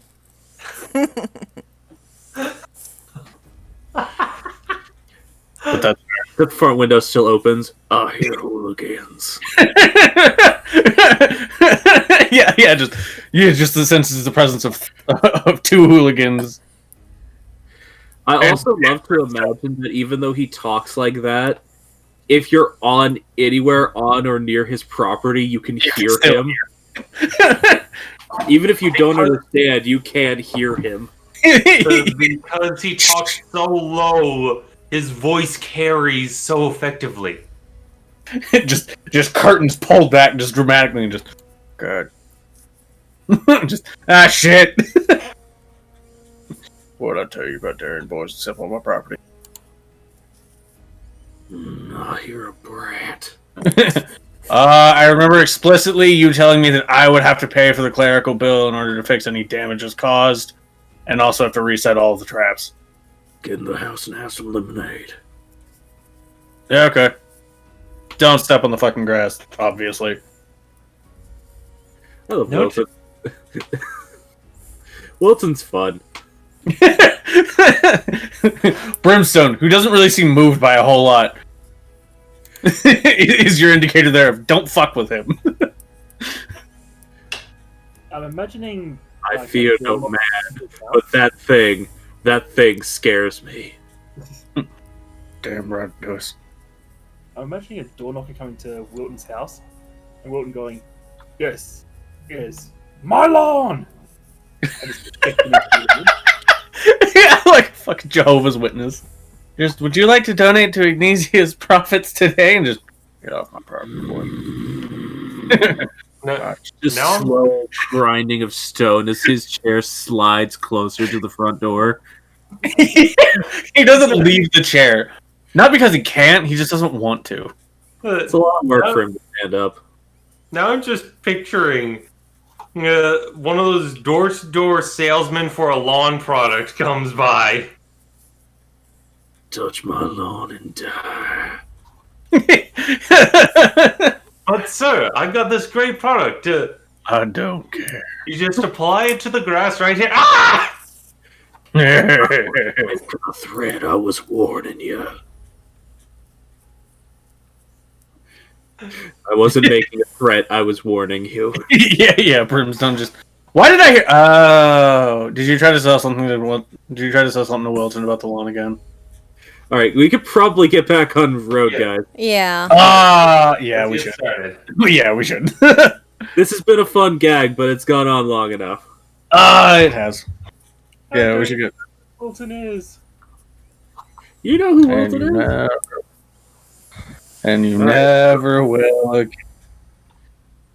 Alright, so you all find yourselves now standing at the precipice of a 10-foot drop down to another gear that is currently covered in ice. You're welcome. Absolutely covered in ice. Huh.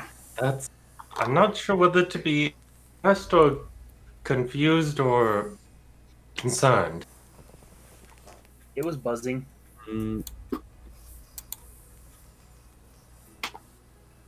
Yeah.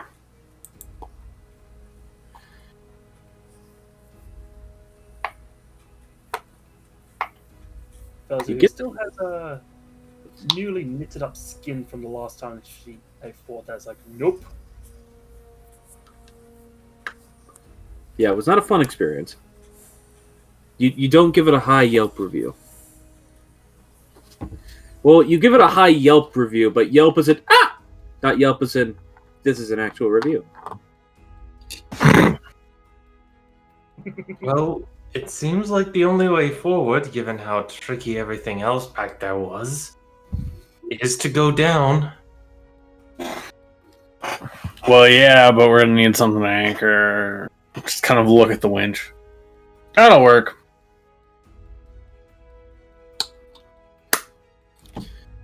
It's at this point you realize going back into that room that all of the other doors that would let you get out of this room are closed. Oh, and for How the fuck are we gonna get back out? I hope it's something like the Kronos Labyrinth that... Yeah, that or... I don't know, maybe you can disengage that winch and somehow the door will open? I don't entirely know. If worse comes to worse, I will melt our way out of here. If worse Or comes to worse, So exactly, I can teleport us out. provided magic like that actually works to get us out, I don't know. Maybe it's got some sort of You well, fuck you. I don't fucking know. it was mentioned that there was a barrier protecting teleportation into the Emerald Plateau, but I don't know if it still applies to teleporting from inside to somewhere else inside. Specifically, you have been told this. It's a barrier that disrupts teleportation magic, period, in the Emerald Bastion. Ah. So teleportation won't exactly work here. Yeah. Oh, no. Specifically, they don't want portals to be able to be opened in the Emerald Bastion of any sort. Only one person has figured out a way around that. Yeah. We'll figure it out. No use sweating about it if.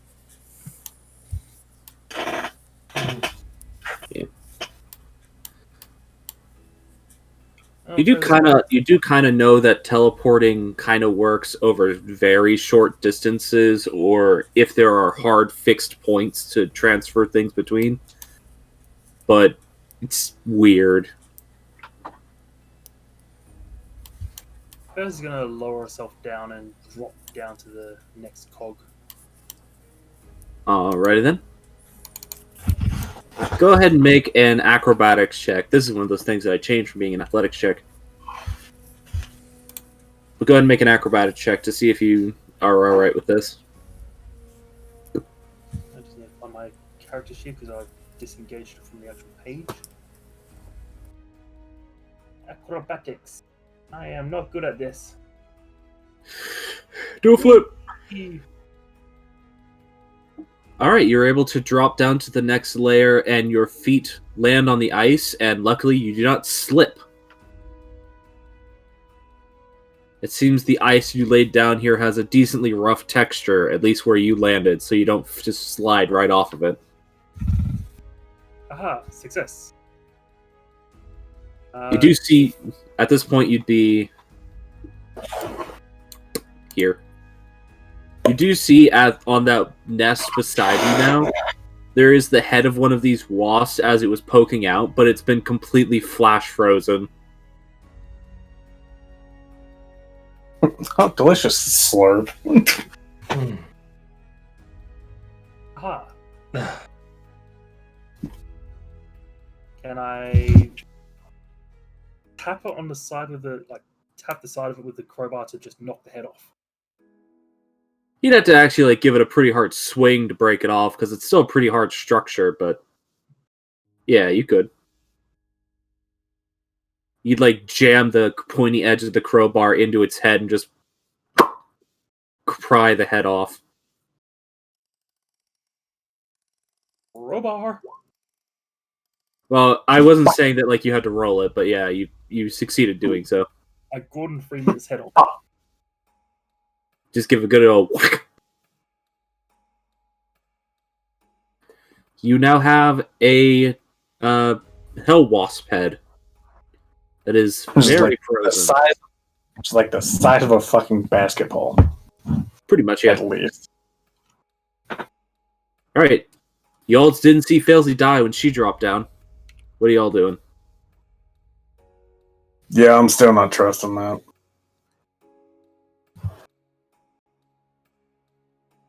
No, I was typing it, but Da Vinci will, because this gear doesn't seem to be interlaced or interconnected with any other gear. It is, but not to the very base of the spokes. Because again, it can only be so well represented on this map. There's another gear like that is just catching the tips of the teeth on this side and over here, making this gear turn. The drop's only 10 feet down, right? Yeah, it's only 10-foot drop. I think we're gonna have a better time hitching it to the crank over there and then draping it down. There should still be enough room that we can get down there.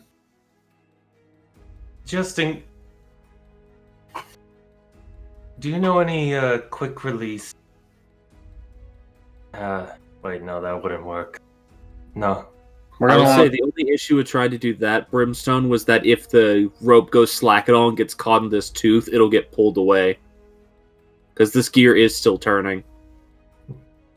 That's true. So tying it around this is actually tying it around one of the spones is actually an alright idea.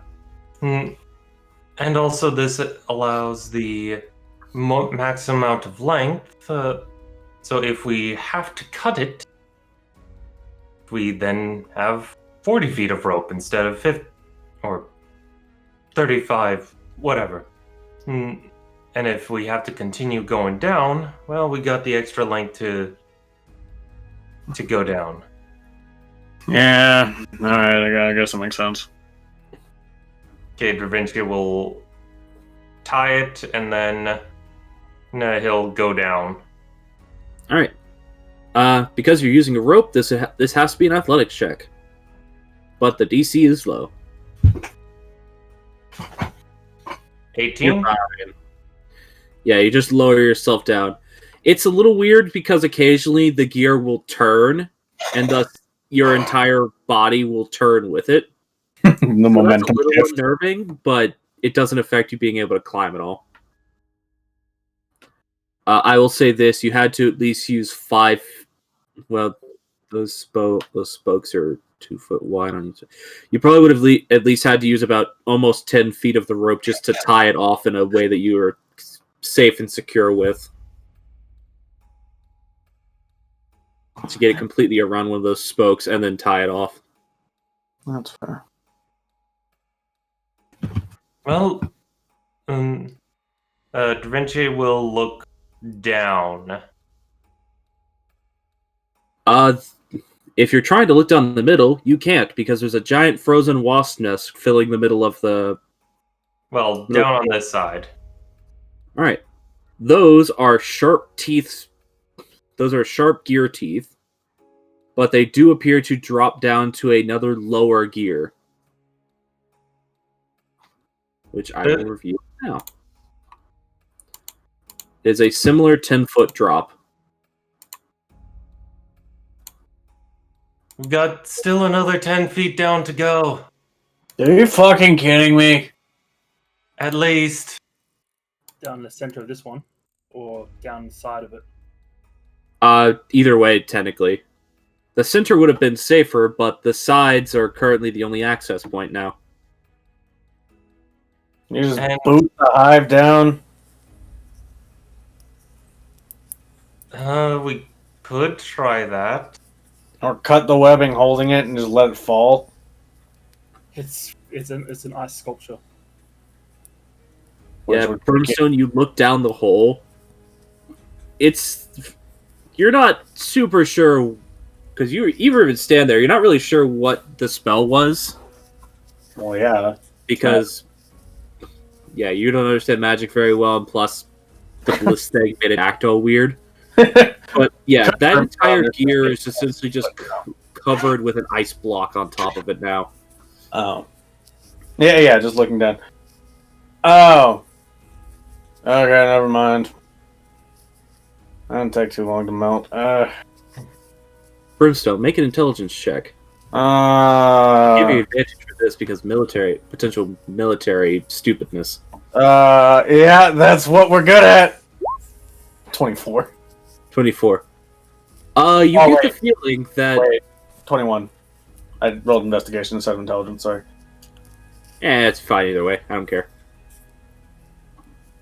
You get the feeling that if you were to use Da Vinci's rope that he has and just rappel down really fast towards the center of that thing, you could probably knock that center block out.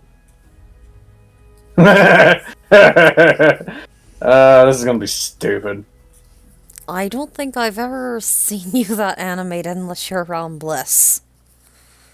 Look, we've had to do some stupid shit in the military. This is far from the stupidest.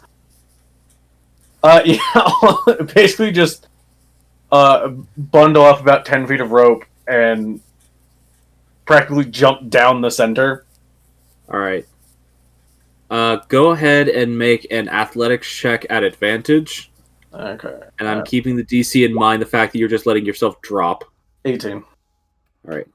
You're going to take a little bit of damage just because you're dropping straight to a surface from 10 foot down. Yeah, straight to a pretty solid ice block. That's fine. Yeah. You take 3 points. It would have been 6, but I'm mitigating it because the floor is breaking underneath you. Okay. So you're going to take 3 points of falling damage. Yeah, just As Failsy and Dravinci, as you're looking at this center ice block, you hear the conversation above you, and then suddenly Brimstone lands in the center. There's like a moment, there's like a split second of just like, oh, hi, and he's gone down through the center of the hole again. Thankfully, he has the rope attached. True. Just Brimstone's now hanging there in the center. Stop. Morrigan just It worked. kneels down, puts her hands on the edge of the center, looks down, just says, "You okay?" Yeah. I mean, my ankle hurts, but yeah, that's fine. Well, at least you dislodged it. The rest of us can use this rope to get down and not accidentally fall into a pit. Climb. I'll count your athletics as being valid for this as well, with you getting down to the bottom ring. Yeah. Is that just empty open? Yeah. yeah, just hold up. Just kind of swing to be able to land. Now, it does seem to be rather open, so you'll need to hold the rope so we don't accidentally drop into nothingness or whatever it is down there. Yeah, that's fair. Yeah. An interesting point of order. This top gear is turning clockwise, whereas this bottom gear is turning counterclockwise. Oh, that's fucking So the weird. rope is like diagonal as Brimstone is standing there. It doesn't affect anything, I just wanted to point it out. Got it.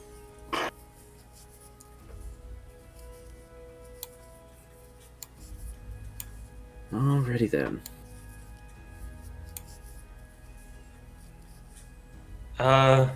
Morgan, do you want to go down or shall we go down first? Well, whoever goes down first, I mean, if I lose my grip, I've at least got that feather to help me out. So Fair enough. Make sure to bring that thing down with you. Yeah, I got it. Alright. For the sake of brevity, since there's a rope and multiple people able to catch, I'll say you can all get down to the bottom ring. Alright. Yeah.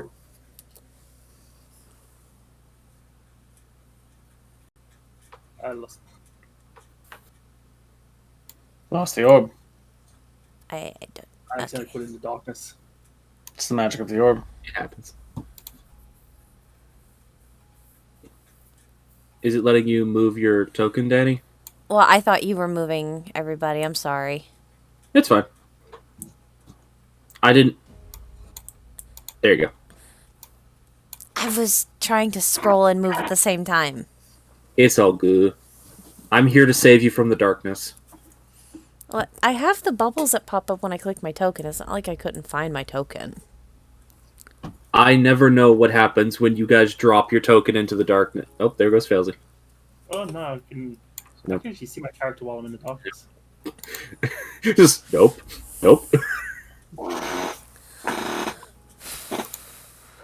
Well, seems like at this point it doesn't seem like I'll be getting that rope back.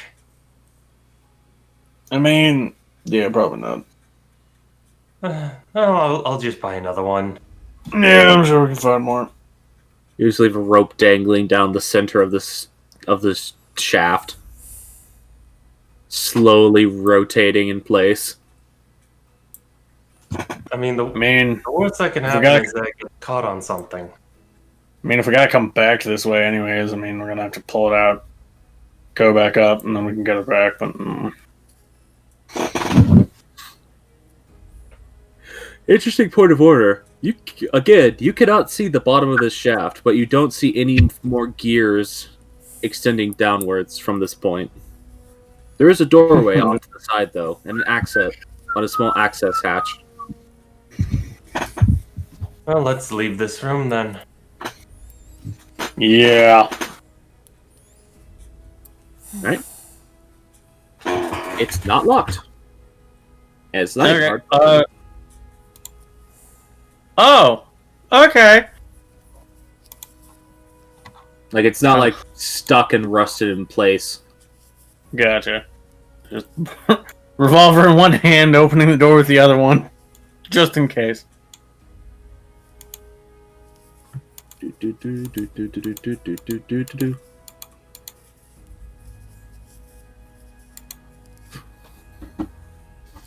Oh. Huh.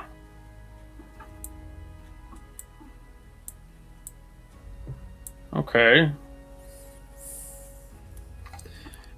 Alright, in this room immediately you see an odd large green cog appears to actually be carved out of emerald, and then several brass jars. I wonder if this is a storeroom or something. There better not be fucking dolls in those.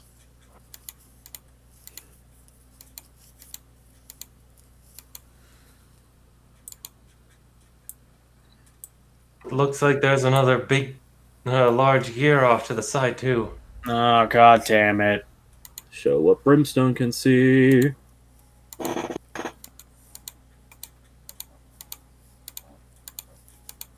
Are those like pipes or something jammed in the emerald cog? It's just debris sitting on the ground. Okay, so they're not stopping the cog, or the No, the cog is just sitting on the ground like it's been discarded. And Brimstone just kind of turns. That's a big fucking gear. Does this look like the soul cog that Felzy had once upon a time? No, that was like gold in color. This is emerald. Question, actually, since it just came to my mind. And I imagine this would be information Provincia would know. Given that there was once a literal mountain of emerald, how costly is emerald in this setting? I mean, it's still a precious gemstone. It's less expensive in this setting, but when it comes to the cost of gemstones with emeralds, it's less because emerald is super common and more that you have to find actual gem quality emerald. Because that mountain of emerald was not like Gem quality. jewelry quality emerald. It was a mountain of raw emerald stone. And this gear would be an example of that, where Yeah, people it's would- like the emerald stone, not like jewelry quality emerald. Like maybe if you shattered it into tiny pieces, you could find a couple of small jewelry quality sections of clarity in it, but you're not certain. So, would he have an idea of how much that would be market worth? It'd be not really, because that would be more of like a masonry check. Fair. That'd be more masonry knowledge, because this type of emerald is basically used kind of like how we use granite or marble and stuff like that. Fancy stone. Yeah, it's a fancy building stone. Okay. Felzy, what are you doing? You walked over to that gear. What you doing with it? Well, I was inspecting it to see if it was magical So nature good. type thing, but if it's just fancy, then It's got a light glow to it. Like, it is emitting a small amount of light in this otherwise fairly dim chamber.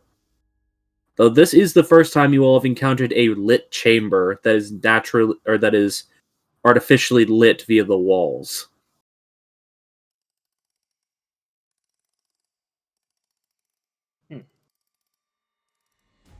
well, I'm not sure what I can do with a glowy cog yet. Right. You We'll said go. you're actually like investigating it though? Yeah, let's investigate. See what the glow cog's got for me. Alright, go ahead and roll an investigation check. Investigate. 16. Failsy disappears. What? As soon as Failsy touches the gear, she vanishes. What the? Wait, Brimstone just looking into the gear room. Derventio was looking at the pot, so Morrigan would be the first to react. Ah, The What? gear stops glowing. But, wait, Fail- Where the fuck did Fails it go? she touched the gear and now she's gone. God damn it!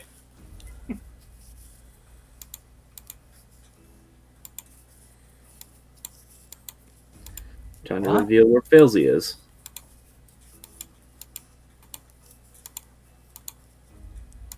He has to poke and prod everything. I had the feeling it was gonna be Failsy, but I wasn't certain. I mean, it makes sense. Failsy, you touch the gear, and you hear this sort of little sound. Kind of like the sound of the air in your lungs getting sucked out of you, as you suddenly reappear elsewhere. I hate teleportation! I want everyone to make a perception check. Not Failsy, but everyone other than Failsy. 16. 8. Alright? Hey, it's in line of how far away they are from me. Morrigan and Brimstone. I guess he's.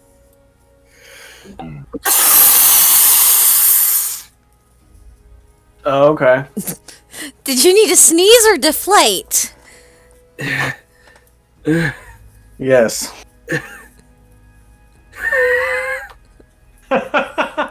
You good? Oh, Yeah, it sounded like. lungs.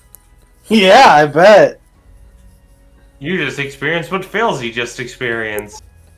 All the air in your lungs, gone. Violent deflation. I mean, you guys know about the fact that when I sneeze, for some reason, my lungs decide to fill themselves beyond maximum capacity, and then empty themselves out in the same motion. Well, now I do.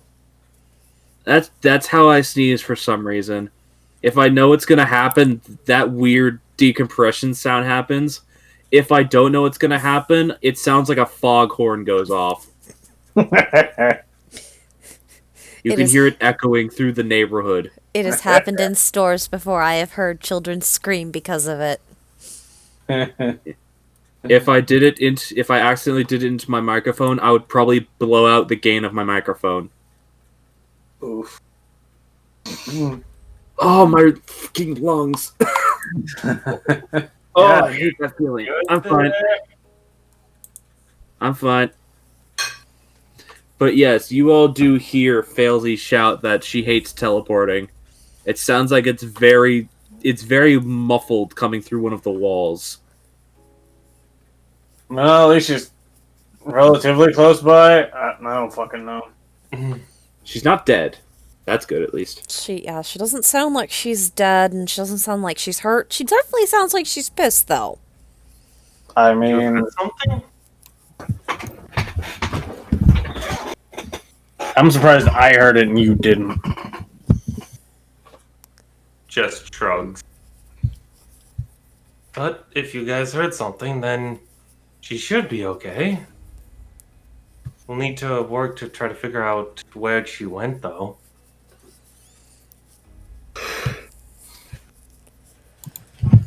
Da Vinci says as she then opens one of the pots. It is full of a bunch of small brass and copper discs. They appear to be coins. Sorry? They appear to be coins. Da Vinci will pull one of them out. And to get a closer look. You pull out one of the small... I'm assuming it's one of the small brass ones. Yeah. It appears to be a brass coin of a make and design you've never seen before. This is rather peculiar. But as part of the actual design of the coin itself, there is a small set of 3 turning gears in it. And they are actually turning on the coin itself. The symbol of Altea? It's very reminiscent of it. Yeah. The coin itself resembles a about inch and a half probably about an inch wide brass disc that has a very small. There are 2 very small glass windows on it, through which you can see these 3 gently turning gears. These are rather fascinating. They're And you can also coins, see, but they're definitely not the mint I've ever seen. yeah, mixed in with them are also a bunch of various minting of copper coins as well. Are they also of similar design? Some of them are like what you kind of recognize from not modern coinage, but when you are like walking around, you find that dusty, crusty penny. Kind of like that type of copper coin. Yeah, So the these are copper, pretty mint the copper condition. coin who's like 20, just find a 20 to 30-year-old copper coin on the road. Yeah. It's like finding a hay penny. I don't know if that really translates to anyone if they're not American. I think I've heard that phrase before, but that's definitely not a term up here. It is a type of penny that was minted a really long time ago and has not been made for decades. But it's an old form of coinage. It's still technically a valid type of coinage, but it's just a very old minting style. Yeah. But some of them appear to be of Grainham make, other ones appear to be of Tesvarelian mint, but again, very old, but still in really good condition. Just with minting presses on them that you haven't seen for years. This is rather fascinating. Mm. Got a number of copper coins here that seem to have been left here since the original creation of this tower. That's fucking weird. It's weird because all these jars only have those brass and copper coins in them, no other denominations of coins. And there are thousands of them.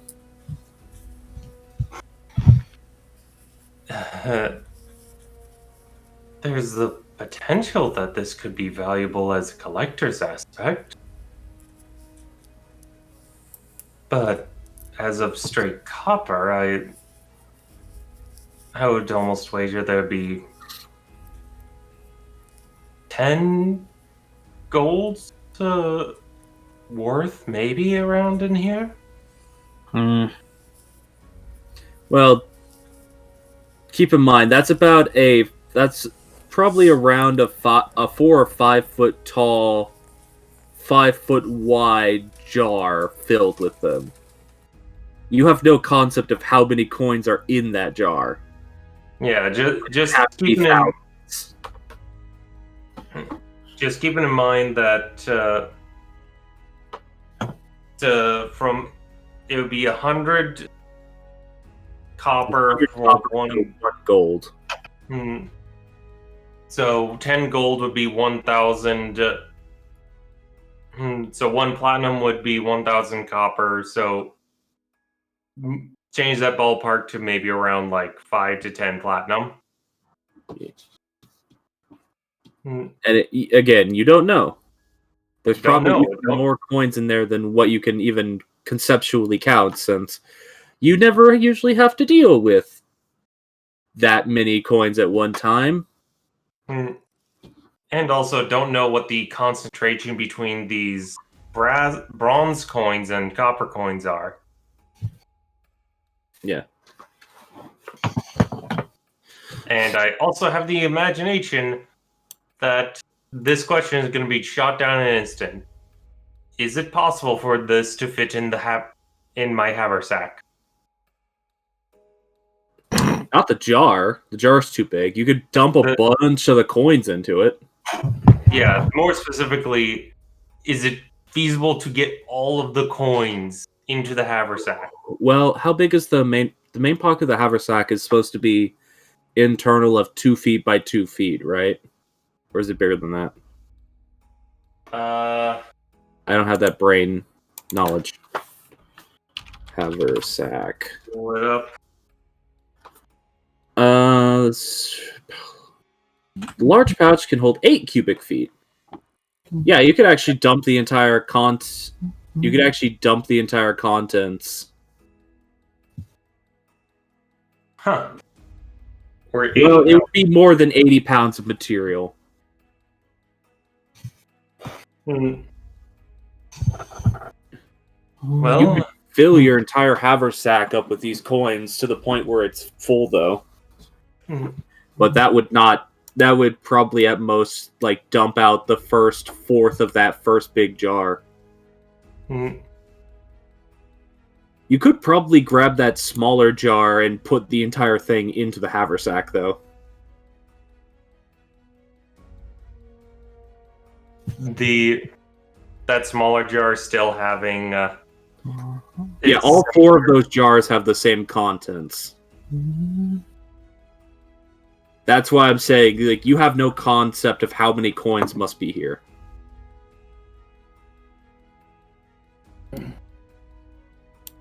The rich man gets rich. I would think it would be useful to take at least a few of these.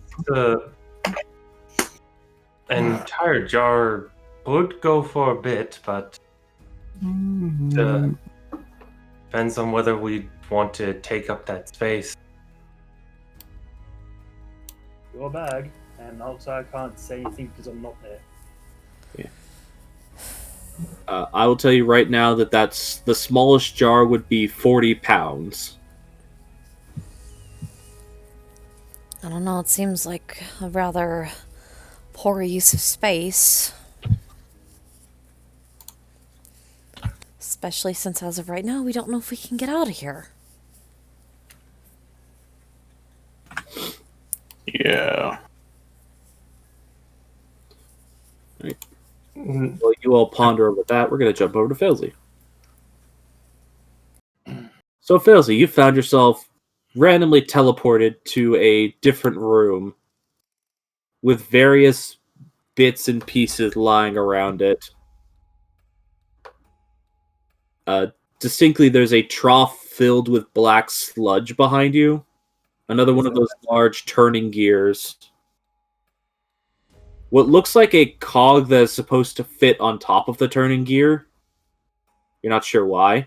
And more jars and containers. As well as the emerald vase, which you appeared next to, that has now lost its glow. I'll look inside the emerald vase. Alright then. You open it up. You find the emerald vase contains several... I think it's not nearly as full as those brass jugs are, but it seems to contain porcelain coins. Like, do these also have cogs in them? No, these appear to be carved porcelain discs, where the there is. I'm trying to think of how to describe this. there is an inlay in the center of them that has been recessed out of the porcelain that has then been filled with a gold inlay. Interesting.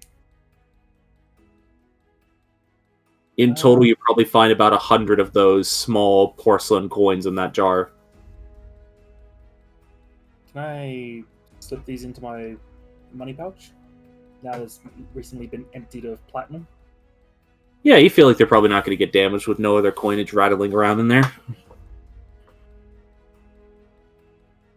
I'll chuck these into my bag. 100 porcelain coins. Yeah. I only find my character sheet. There it is.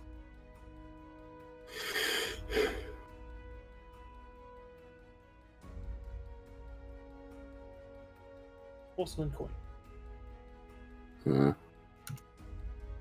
Otherwise, in that room, those red jars seem to be filled with small pellets that you're not really sure what they are. Like little ball bearings, or They're like brown pellets. I sniff one. Is it food? It doesn't have much of a smell. Make an Arcana check. Okay. Like, oh, you just found magic steroids. Smells like drugs. 10. I'll give this to you because you've seen this item before.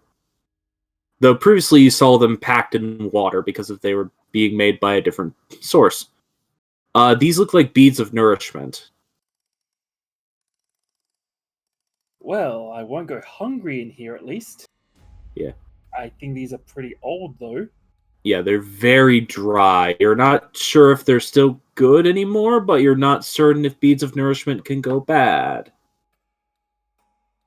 And there is a door in the far side of the chamber.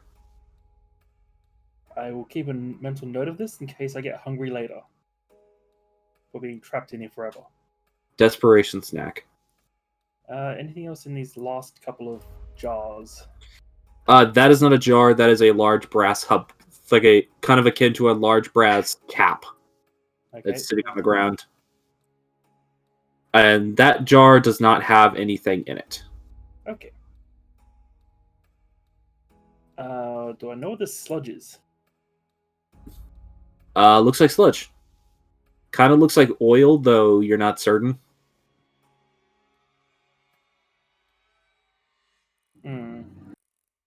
I'm not a mechanic at all, so... That same motorbike. Riding around the block for some reason. That's what they do. I'll try and pick up this big cog and try and sit on top of...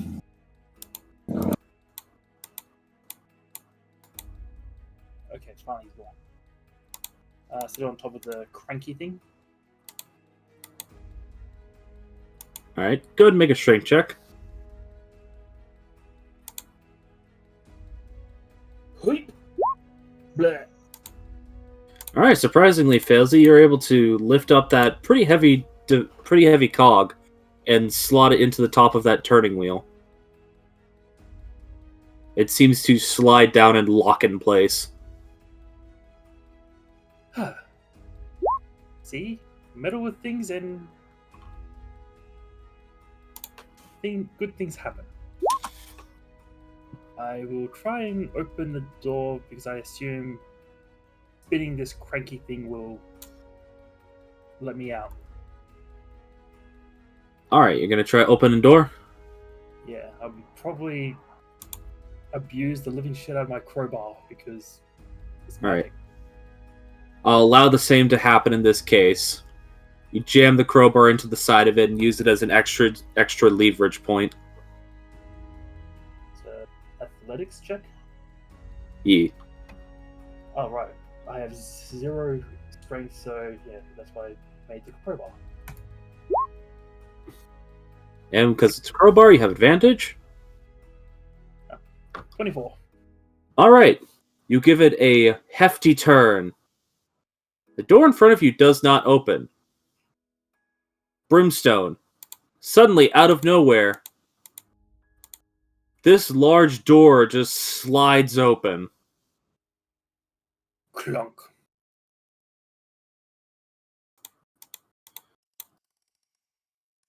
And you can see another gear. Like another gear room with a gear in it off to the side there. And occasionally you do see a large whirling blade go by.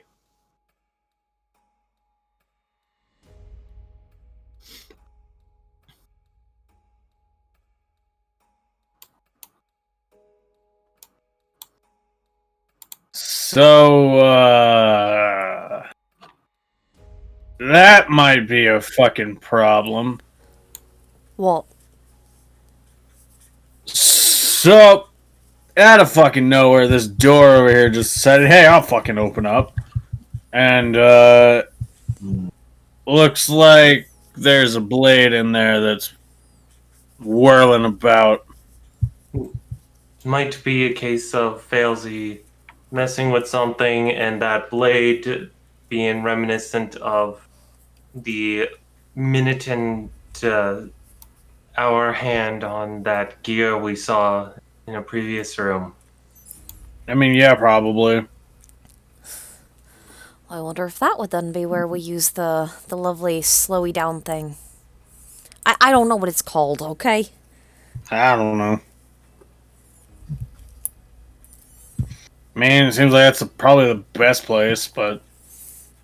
We gotta get Failsy back with us, though, because... if the pressure plates are needed, we might need 4 people to, trigger them all. This giant gear, it's probably moving slow enough that I can get on it without any problems, right? Probably. It's not moving terribly quickly now. Okay. It's probably moving faster than the other gears you've seen so far, but it's also much larger than any of the other gears you've seen so far, so it's safer to jump onto. Right. Okay. Just gonna hop on. Alright, I need you to stop there. Okay.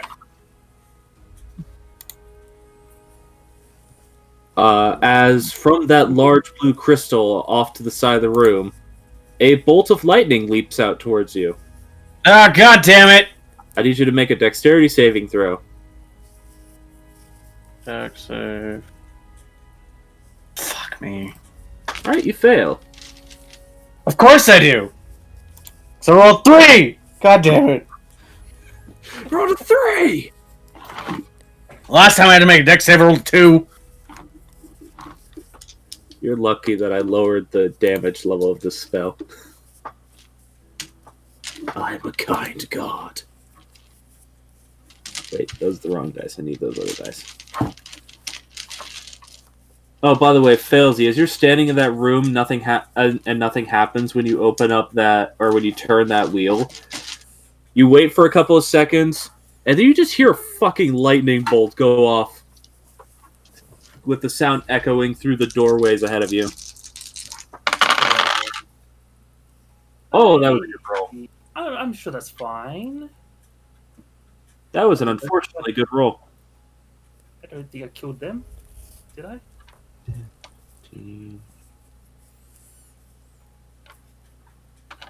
Brimstone, as you jump onto there, you just watch as you see the sudden lurch of electricity race towards you. You're just like, oh fuck, and you're hit with 23 points of lightning damage. Ooh.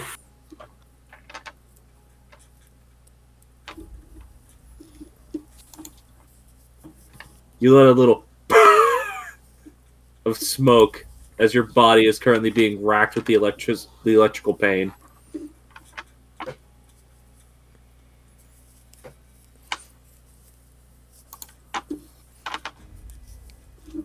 Ah, crap. You okay? This is bringing back too many awful memories right now. Yeah. As that happens, you watch as the blue crystal just goes and dims.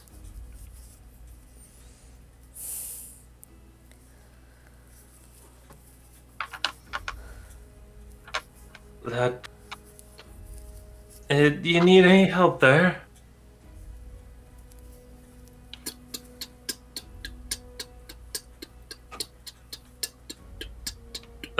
Something's winding up. Yeah. As the blue crystal started to dim, the platform it's on starts to slowly rotate. Oh, okay. And you can see as it's rotating, the light inside the crystal is starting to build back up.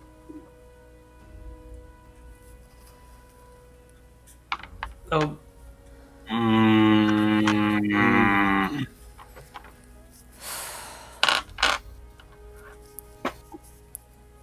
Whatever we need to do, we need to do it quick. Let's all try standing on the different platform. Alright, if you think that's how it's gonna... Oh, fuck. Looks like there's 3 plates over there. Maybe if we stand on all 3, it'll disarm it. Yeah. Let's try it! Alright, you all rush forward. I'm gonna roll and see if it recharges. Alright. Yeah, you can get here with a dash axe. Doesn't get its recharge back this turn. I just keep pulling the yellow ball around with to make sure that we've narratively still got the thingy. Alright then. Alright, you all 3 stand on that platform. And you hear behind you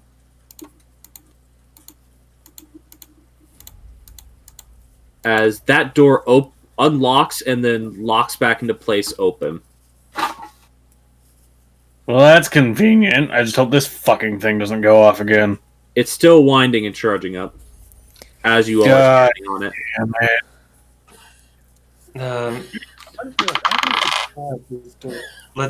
Nope, you haven't. It's locked. Let's move you quickly. Hear a metal chunking clunk sound on the other side of it, though. Let's quickly jump into that hallway. Yeah. Alright. Another motion taken. Oh, that's unfortunate. What? As you all are making your way away from it, it recharges and fires again. However, a condition has been met according to this dungeon's rules. Oh. As you all are inside this room and the chain lightning goes off, which, by the way, this is the spell Chain Lightning. Oh, Jesus, fuck. But I've reduced the damage so it doesn't instantly kill you guys. I thought it was just lightning bolt. Fuck. Nope, it's supposed to be Chain Lightning. I'm treating it similar to Lightning Bolt by reducing its damage value like crazy. Yeah, like it's 8d6 instead of 10d8. No, I've reduced it from 10d8 to 4d8. Oh. It's kind of old. Hasn't been used in a while. I want to rip it out and use it as a weapon. Yeah. But because at this stage, that ball would have still been in the room, as the lightning races out towards your group as you try to dive through that passageway, suddenly the lightning redirects into that orb. It explodes, but the lightning does not arc to any of you. Oh, so the orb is gone. Motherfucker. So this device has been destroyed. Oh. I hope I didn't need that. We probably did. Well, that's fucking annoying. Is it winding up still? It's starting to again. Crap. Though that makes me wonder. I wonder if it specifically detects Failsy, you hear them talking on the other side of the doorway. Do I have a keyhole or anything to try and mess with? Yeah. I will try and pick the lock. Right. Go ahead and try to pick the lock. You all continue your conversation. Well, Wonder if that is that it's attracted to metal object.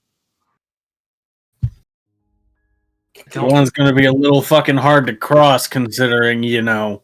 The door beside you all suddenly opens and Failsy walks out. Oh, well, that's convenient. Oh, hi. What smells like burning? Points to Brimstone.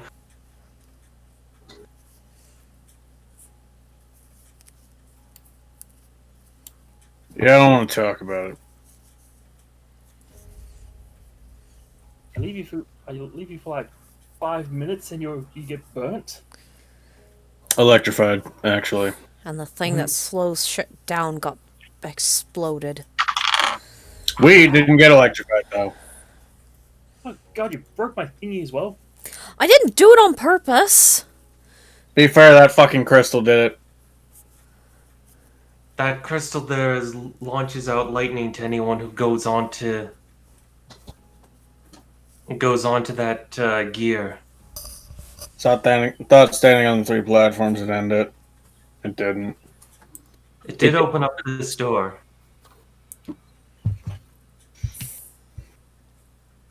Look around and notice our dead friend here.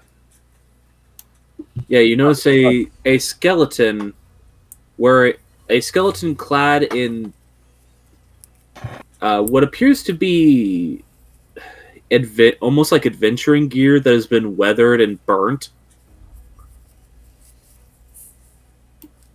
You know, we should probably move into a side corridor before this thing fucking blows up again. Interestingly enough, now that you're all out of here, it's not trying to fire at you. And Brimstone, it only fired at you the moment you stepped onto the gear.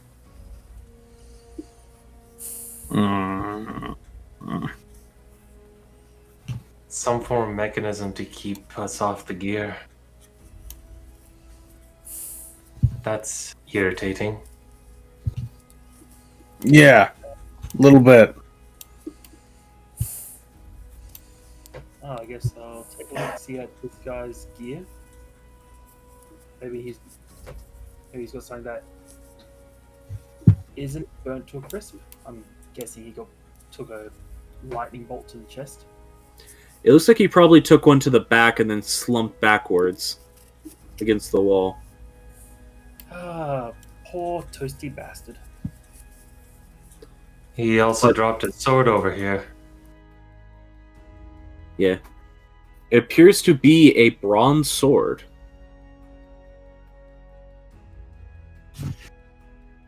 You do actually see, clutched in one of his bony arms, a slightly singed and decayed, but still mostly put together, leather-bound journal. Ooh. Wait, his sword is bronze? That's... I found more. Open the book. Can I read this? Remind me what languages Failsy reads again. I know it's a lot, so I need to know. If you can't, Dravinci can't, we're fucked. Well, I know all of them, but... You don't know all of them. You have magic that can let you read all of them, but you don't know all of them.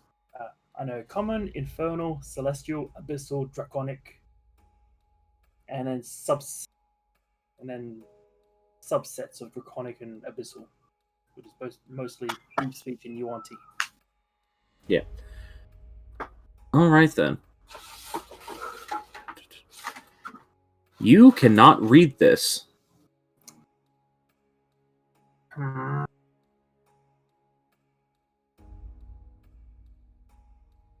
Do I recognize what language this is? Looking over the writing, some of the characters are in common, other characters are in other languages. The bulk of it appears to be written almost with this writing that just appears to be lines moving straight down the page, making occasional branches to the side, left and right.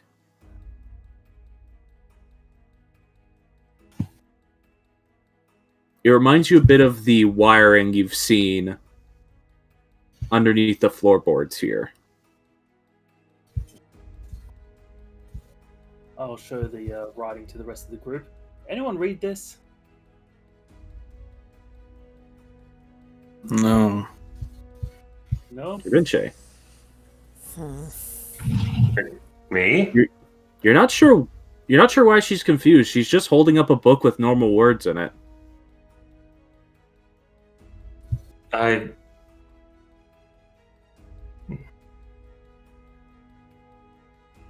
What are you talking about? It's just in common.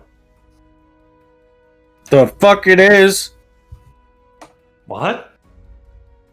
That doesn't... Like, there's some symbols on it that are in common, Da Vinci, but it just looks like lines. What are you talking about? No, it doesn't. It's just normal text. It's the Is weirdest thing, Da Vinci. elves write? It's the weirdest thing, Da Vinci. You blink your eyes a few times, and for a second, it looks like how they're describing it, but as you look at the lines on the page, they almost seem to rearrange themselves into letters for you.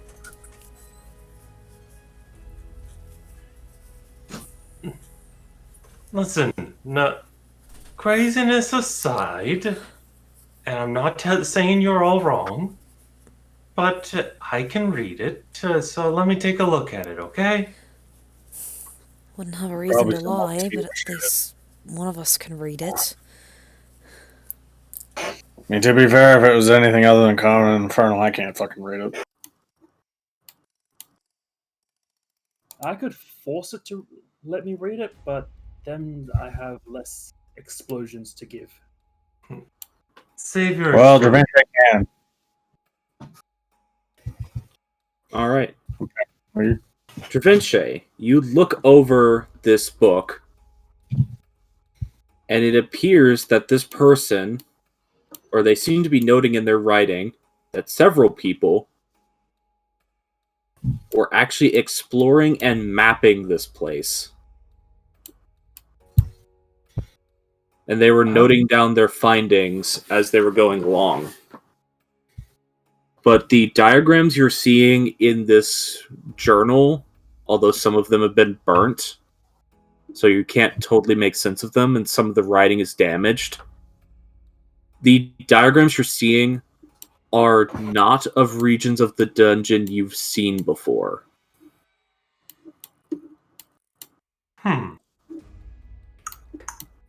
It seems the most recent addition into the journal is actually the room you guys just ran through. This is, for flavor's sake, Da Vinci is, taking himself like a metronome while reading. This is interesting. It seems like... It seems like, whoever this person was, they didn't enter in from the top. What? They came in from a different path than us. Oh, what the fuck? And the last entry, the most recent entry, is this room. So this could actually be a blessing in that it might hold him out the way forward. I'm guessing he didn't find a way to avoid not getting fucking blasted, so... Let's see what what they have to say about this room. Alright. Seeing what they have to say about this room. Study log. Clockwork Tower. Master Alvis is uncertain about the true maker of the internal workings of this tower, as his partner is unwilling to share that information with him. Already me and my team have suffered heavy casualties moving through this place. I believe I am currently the last remaining member of my organization to be exploring this location, and I find myself without means of egress forward or a way to return. I've discovered in the following room there are several sigils which can activate and allow me some form of safe passage away from the magical device that blast out electrical force within. Though, unfortunately, as I am only one, I cannot both ensure my own safety and escape the room without concern. I've discovered that standing on the sigil, and there's a little bit of burnt text here. It almost seems like they denoted a name for it, but luckily enough, after the burnt text is passed, there is a drawing of the sigil. Appears to depict a capital T with a line coming down from it. Additionally, standing on the sigil causes the large crystal matrix to not be able to fire for a short time. However, removing oneself from the platform allows it to continue to charge its power. As I am currently only one, I do not believe I can make my way through this room to reach the top of the tower. And unfortunately, damages to my person, I believe, are too great for me to make it any further.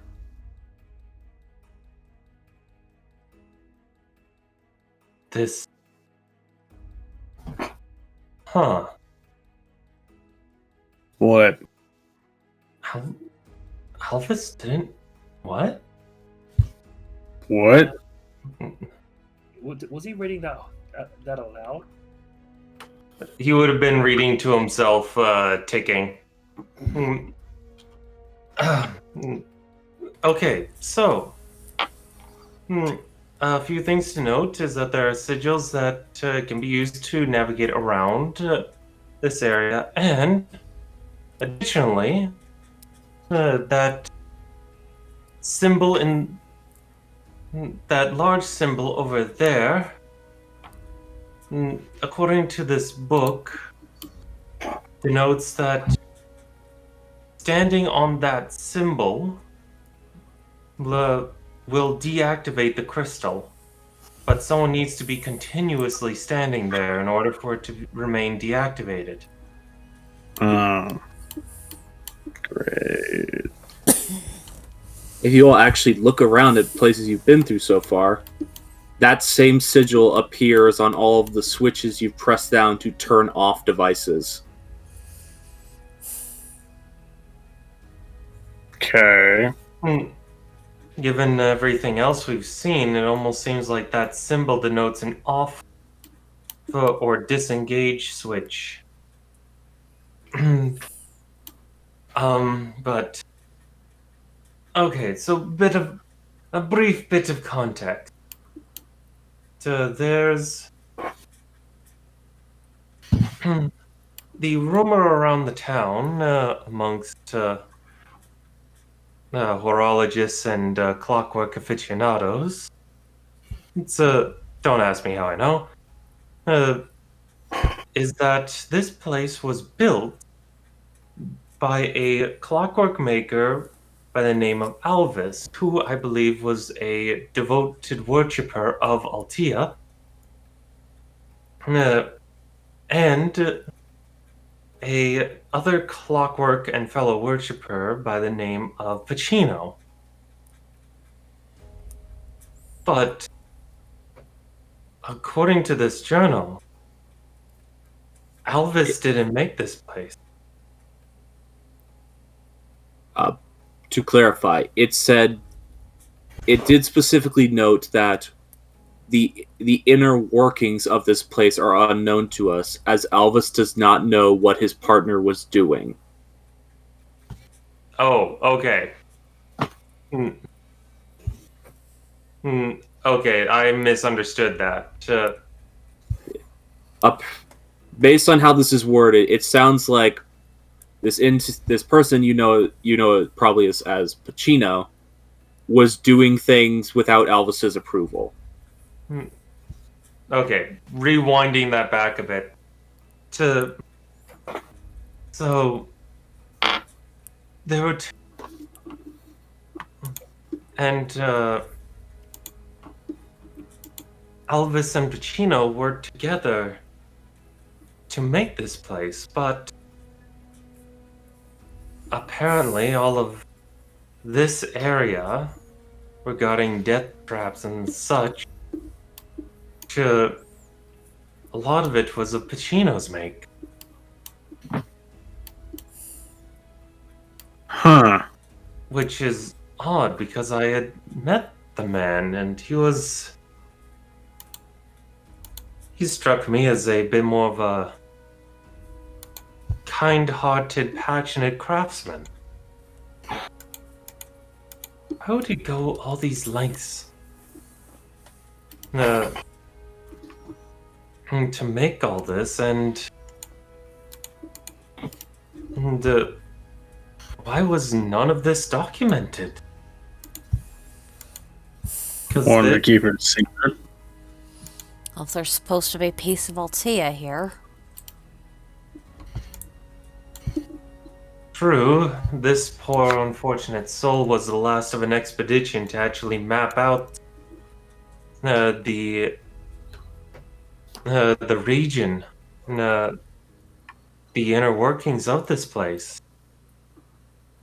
Can I work out the race of this person, or is it just skeleton? They're humanoid, and they do appear to be larger than the average human. Do we have any flesh left, or is... There is no flesh left. Even the bones themselves have been blackened. Wow. Not all of them, but specifically like the back of the rib cage and the spine. Hmm. I mean, that makes sense. It looks So we like haven't- this person was severely burnt and then fell against this wall.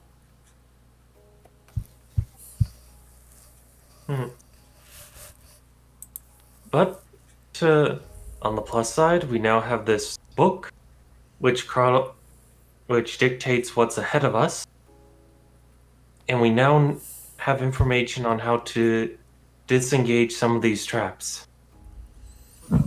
Yeah, one problem. How the fuck are we gonna get past that one to get to the thing that turns it off? I'll do it. No. You're the only one who can read that book. If you get knocked out, we're not going anywhere. I'll do it.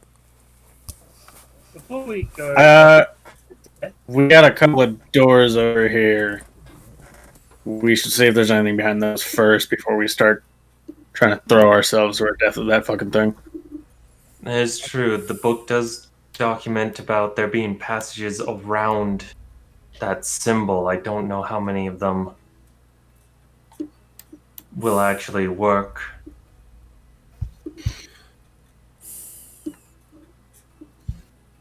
Oh yeah, that was also supposed to open up. Sorry, I have to keep in mind everything that opens when certain conditions are met. Doesn't really change anything, since it doesn't let you get any further forwards, but that door is also open now. Mm-hmm.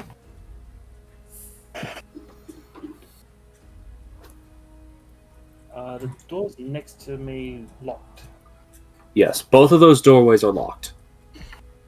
I pull out my trusty lockpick. Alright. Belzy, don't you have that key?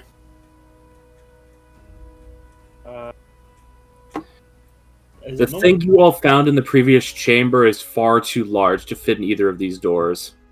These look like normal. Oh.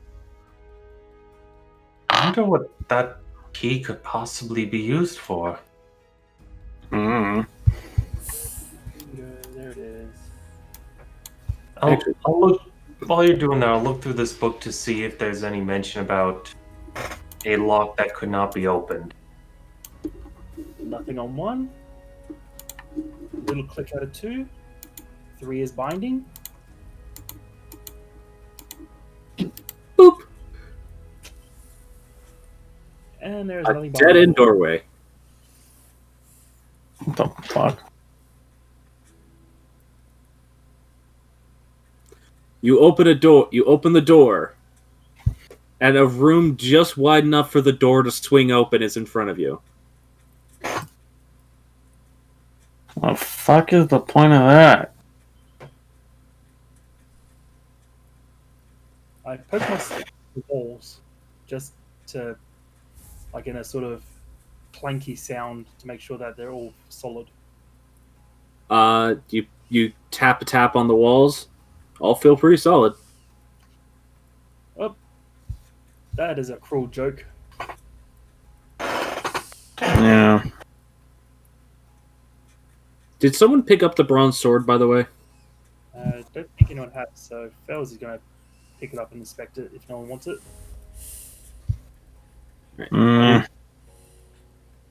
It's just a bronze longsword. I just wanted to know if anyone had picked it up. It has historical value, so I could hold on to it just for sake of potentially producing it for historical relevance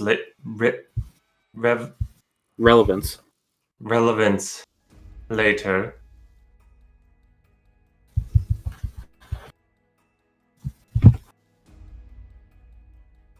Oh, question. How many different mints were in those pots earlier?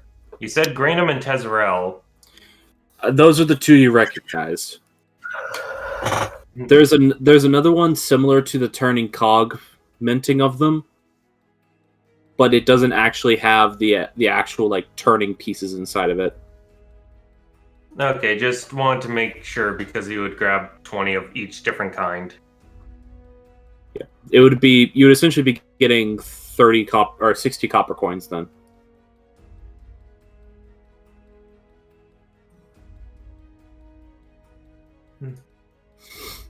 So Dravenche wants the bronze sword. He'll hold on to it just because he's got the handy haversack, which wouldn't count as metal, and everything in it wouldn't count.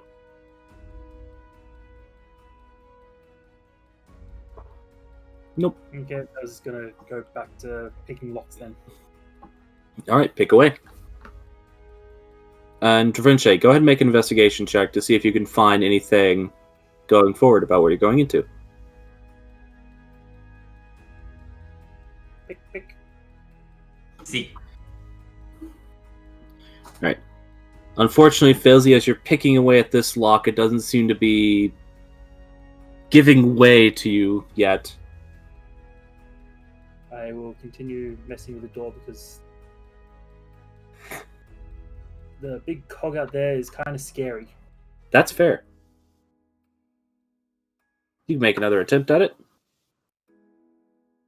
Dravenche, while looking through the book, a 16 will work. While looking through the book, you don't find anything specifically in reference to what's ahead of you. It doesn't appear like this was laid out to be an exact floor plan. It was more along the lines of someone taking notes with the intent of, at a later point, piecing it all together into a single map.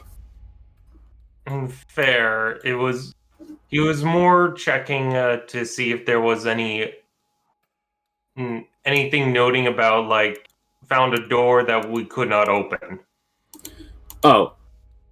Make another investigation check about that, then.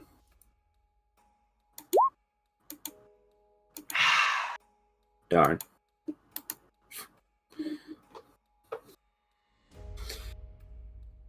At this current juncture, you're not seeing anything. I'll have to review this. Review this later. Or rather, you're seeing too much. There's reference to many doors that they weren't able to get open. I'll need to take a bit more time than we have right now to thoroughly go through this and try to find anything that relates to that key. Yeah. So, Failsy, as you get that door open, 16 is high enough, you are greeted with the sounds of very quickly moving machinery, as the gears in this room are turning at a very rapid pace. Okay. And despite how they look there, they are much closer together in actuality. And there are more of them. Okay, people, be careful. Is there like a path through here that I can take without being mulched? I mean, there is. I try to navigate without being Give me a mulched. second. Give me a second to finish revealing stuff. I'll stay back here.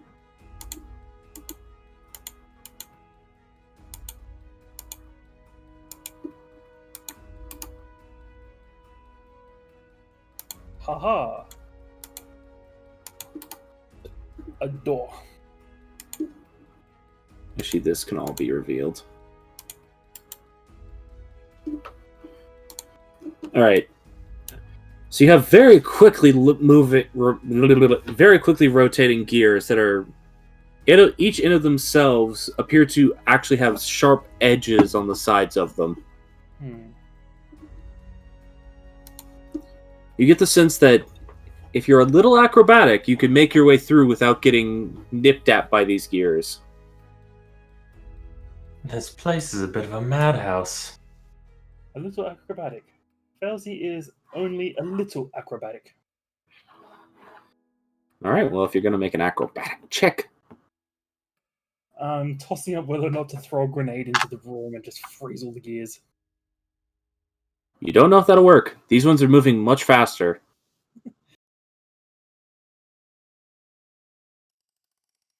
So, no, there's no wasps here. Blow up.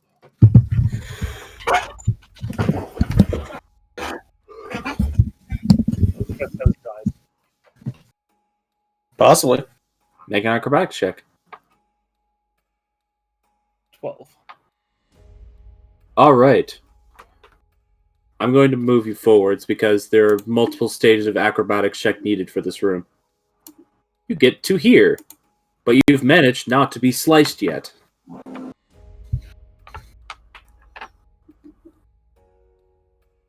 What's everyone's passive Okay, no one has passive perception higher than 12. All right. No. We all suck.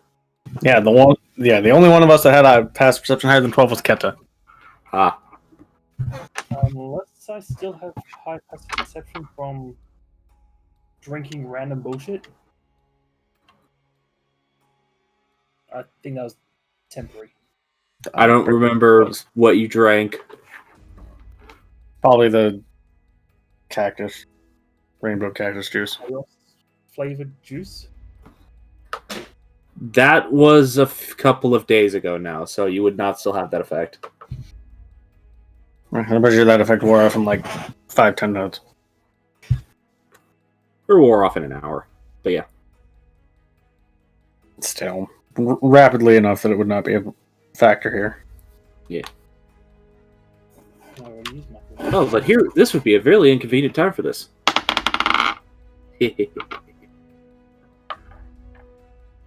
Felzy, roll a d20 and a d100. Oh god. No. Yeah. Fair.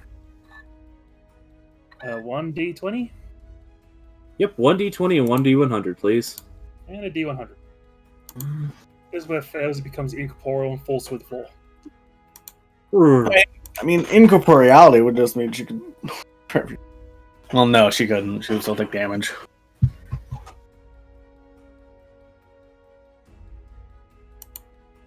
Or she explodes. Well, I said I was going to blow a hole in the side of the the tower. And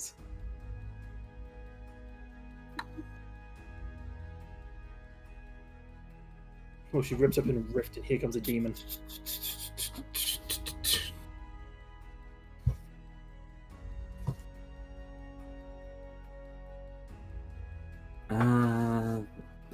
Actually, I want a different effect because that one's already been done before. I want to show off more effects. Roll again. We've done that effect before. D10, D20, D100 again. Yeah. Boink. Ooh. 20. And boink. 50. I don't think we've done that effect before. Probably not. I don't think she's rolled 20 on those yet. Maybe there's some double up on different numbers. I need to look at your inventory. Uh-oh.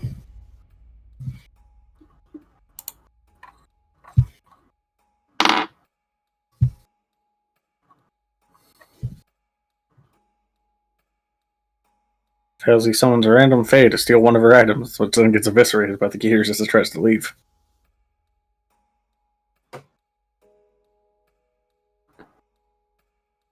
Elsie has some weird things.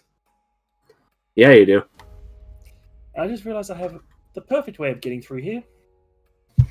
That I used earlier. That sucks.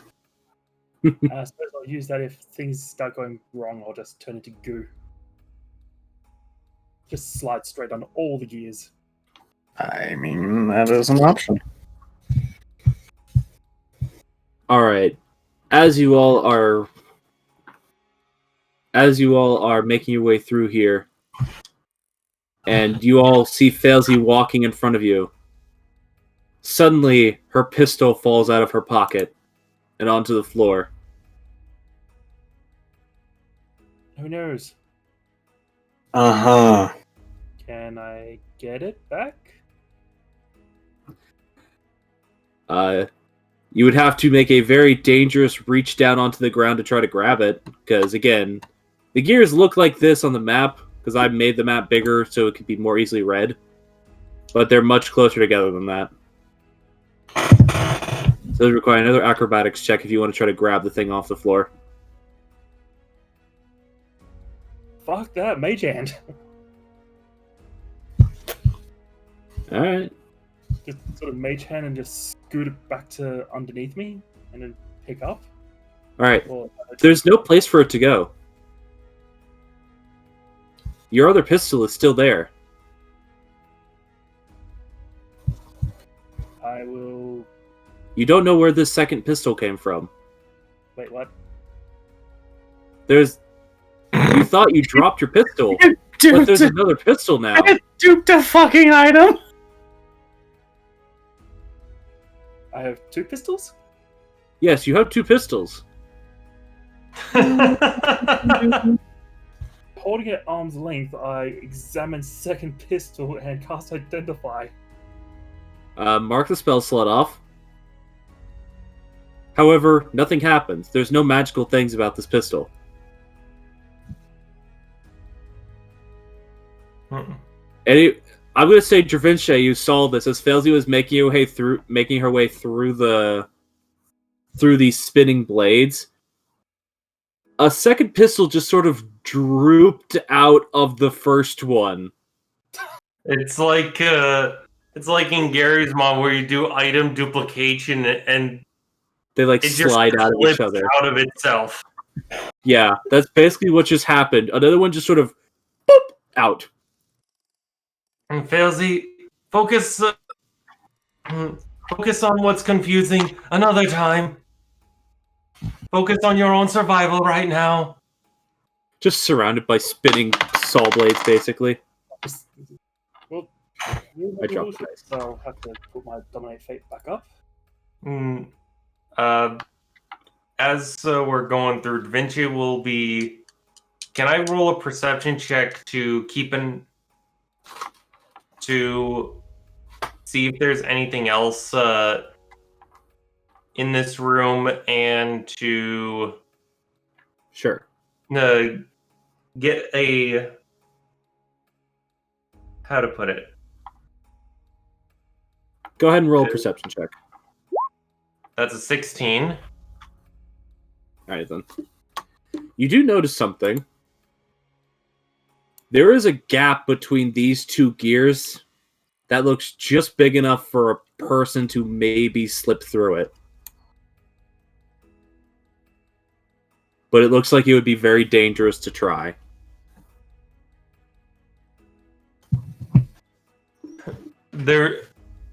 I imagine there's no, brief openings, no timings. It's just specifically trying to balance your way through. Yeah, they're really quickly turning gears that the edges of the gears have been sharpened. Mm-hmm. Is there anything behind there for why you'd want to go back there? I mean, there definitely appears to be more space behind those gears. But from his current angle, he can just see that there's a gap there. Can I see anything from where I am? Go ahead and make a perception check yourself, even though... Actually, no, you don't, because you have no reason to question that. Okay. He's not voicing this fact. Then Okay, everyone, let's... bypass the rest of this. Alright, go ahead and make another acrobatics check. I think I might just turn into goo and slide across the floor. If that's what you want to do. No?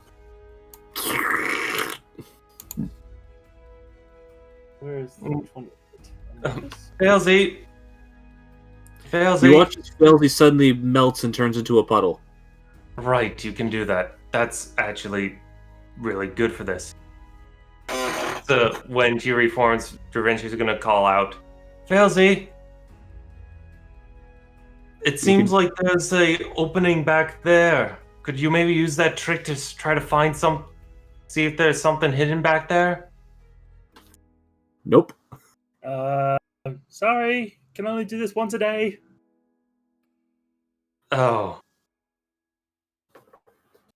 Well, let me... I'm gonna try and mess with this door while they're making their way here. If there's anything back here to even mess with.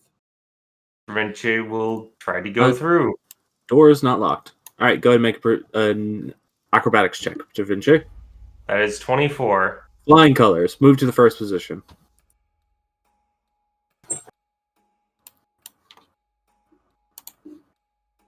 And he'll look back this way.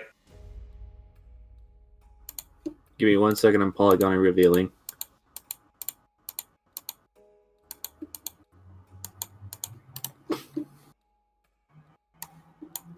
Alright, go ahead and make a perception check as you're looking back there from a better angle now. 7. You can't see anything of specific interest, but you can see that there's a space back there. Da Vinci's going to look back to the others, specifically Brimstone and Morgan. It seems like there might be something hiding back there. Okay. Should I go for it? I don't fucking know. What is it? I can't quite see, but there's definitely enough space for someone to get in there. Or a space for you to get shredded into ground meat.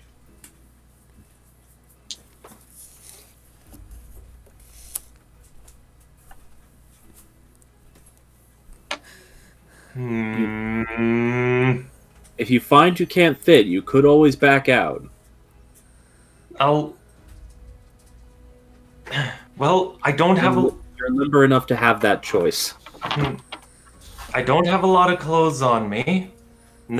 So nothing to get caught. I'll give it a try. Alright. Make an acrobatics check, flexible boy. Fuck. Oh, hey. Just fucking slides down in there. Alright, so everyone's seen that scene from Nightmare Before Christmas with Jack jumping between the blades? Yeah, pretty much. Yeah, Da Vinci do a flex. Woo! Yeah, there's even like a point where you... There's even a point where you jump on top of one of the spinning blades to just ride it around. Just like, stop showing off! It's lucky this isn't Wrath and Glory. Oh, don't worry, you'll still have to make another check to get back out. I'm just wondering why the fuck there's all this shit. Right, you find several chests back there. Is this another spinning gear? No, that one's actually just laying on the ground. Okay. Note how that one doesn't have a drive shaft going through the middle of it. Fair. So Da Vinci disappears behind the gears. Looks at the chest. Ooh.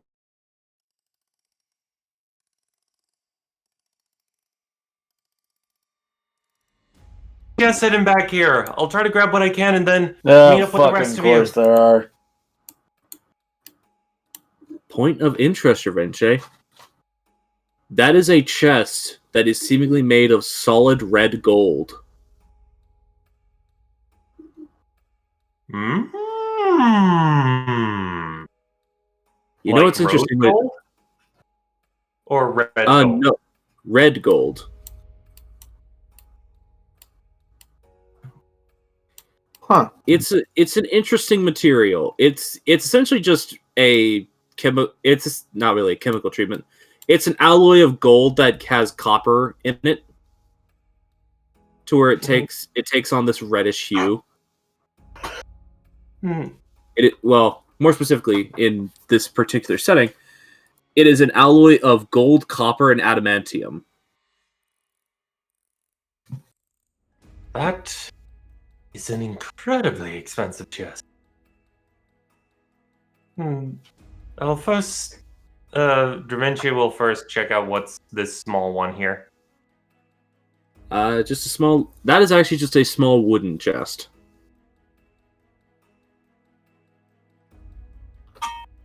Interesting that there's wood still intact after all this time. It's not really intact, but it's not disintegrated to the point where you can just see on the inside. However, if you do try to open it, it does sort of just like when you grab rotted wood, or like dry rotted wood, where it just sort of breaks into gentle splinters under your hand.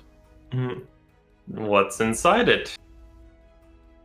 You find a dagger wrapped in a linen cloth on the inside. Da Vinci will pocket that for the time being. Yeah.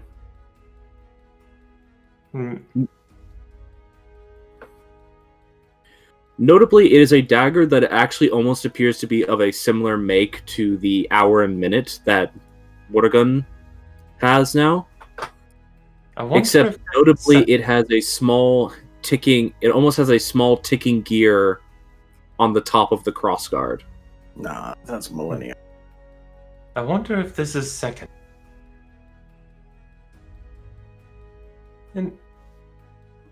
Or would it be day, given that it's shorter? I don't know. I'll ponder later. What's the square here? It just appears to be an empty box. Okay. It's an empty, rotted wood box.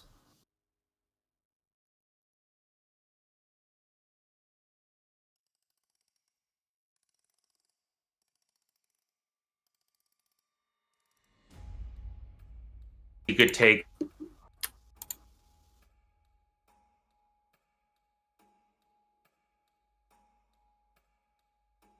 But knows he can't. It's actually not locked. It takes a little bit of a to get it open, just because the lid's really heavy. Like, I'm gonna have to ask you guys to repeat the last minute or so because audio cut out on my end on Discord for a moment there. Oh, all right. What was the last thing you heard? Are Da Vinci going to check the red gold box after checking the other two? Okay, so the lid of the red gold box is kind of heavy, so he has to give it a little bit of an oof to lift it up. Nothing that requires a roll, but just a bit of a... Getting the lid open, on the inside there is a single item, and seeing it almost makes your heart stop for a second, Da Vinci. It appears to be a copy of your pocket watch. Oh. Da Vinci will flip open the pocket watch, switch it to its tracker mode or compass mode. It is not pointing to this item.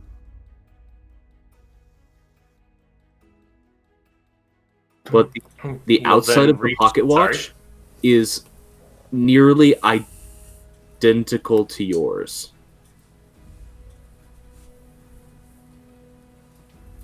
Slowly reach down and pick up the other one. Alright. You pick it up, lifting it out of this sort of...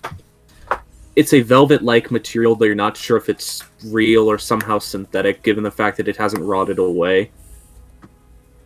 But you lift it out of it.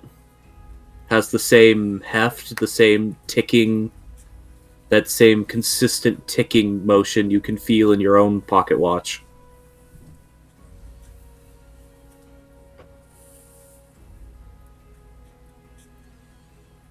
He'll open it. Alright. You click it open. Distinctly, it has the same clock face on the bottom half, and on the top half it has the same dial that points, like how yours has the compass pointing.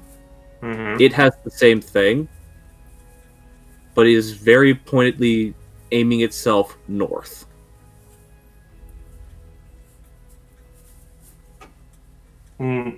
Rinche, just an experiment, is going to switch to one of the different views on the pocket watch. The one you just found? No, on his original one. Just to see if it mirrors. It does not. Then he's going to try to switch on this new one. It does not change.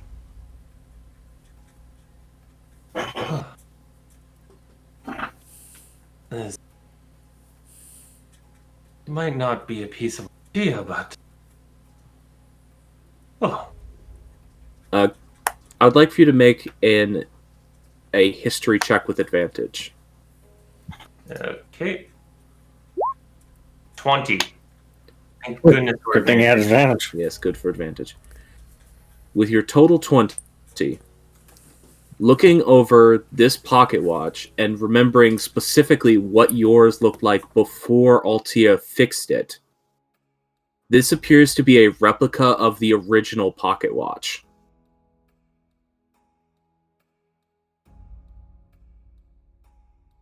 Wow. Well, I'm definitely keeping this. Very interesting. Wonder if it has any magical properties. Alright. Well, Da Vinci was doing that. Brimstone and Morrigan, let's see if you can get through the maze of blades. Acrobatics check. Oh boy, I can't wait to roll a 1 on this. Or would you rather brave First position success.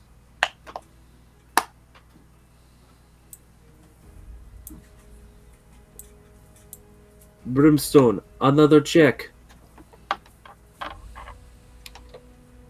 Second position success. I don't know. Here. Okay. And then third one, please.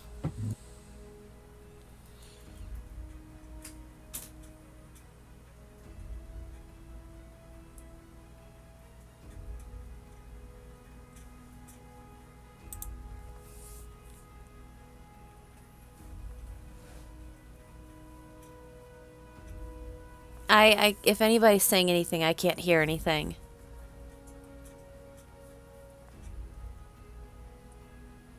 Okay. That's a fucked up blade trap. Yeah. Oh, now I can hear stuff. Discord's being fucky on my end.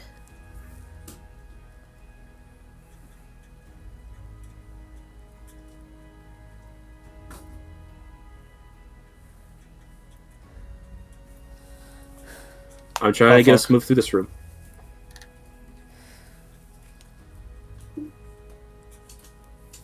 Yes, I'm here!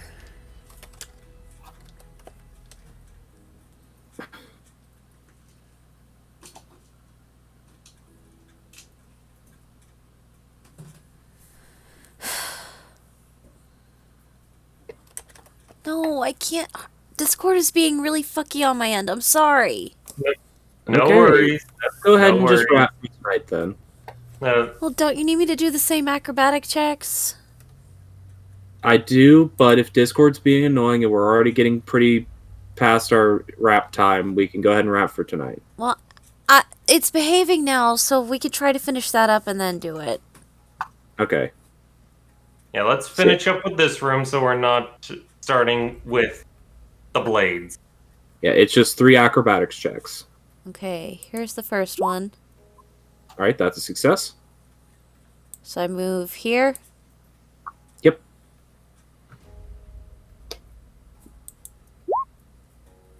That's a success. I'm supposed So you to move down here. Yeah. Either's fine. And third one. Nice. Success. So I move up to where Brimstone and Failsy were. Yep. Okay. Alright. Now just for the dancer boy. Yes. It pains me that there's nothing I can do about that chest. Alright. First you gotta get back out of this hole. Yep. A 12. That's not a success. You're gonna take 6 points of slashing damage as you squeeze your way back out of that space.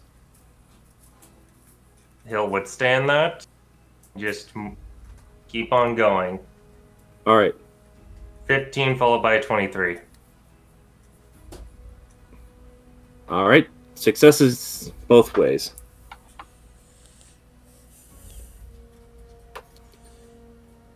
Da Vinci, dancy boy that he is, the only one that actually got caught by the blade traps. Because he had to go explore. Because he had to explore the side path. Because I had to get greedy, but got some fancy stuff. Yeah.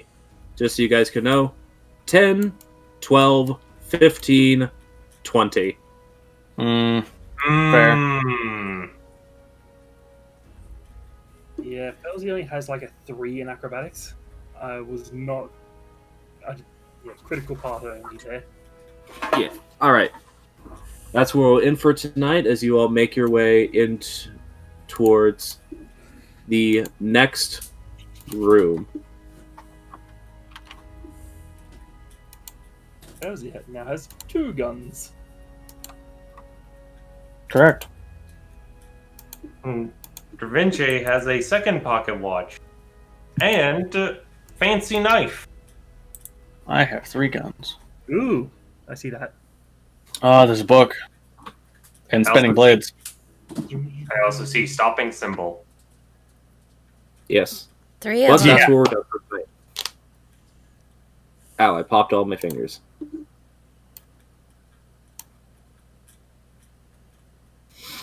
Alrighty then. Okay, that's where we're stopping. Anyone got anything to show, or should we just skip straight to the end? We're kind of running over. Yeah, we should probably Probably just move to the end. I'll do the outro in just a moment. I need to remind Zeke of a thing. It's fine. Yeah. We got through a lot of the dungeon today. Yeah. Yeah. Only a bit more left. Okay. True. Alright. I did the thing I needed to, which was real just about dog and his medicine. Yeah.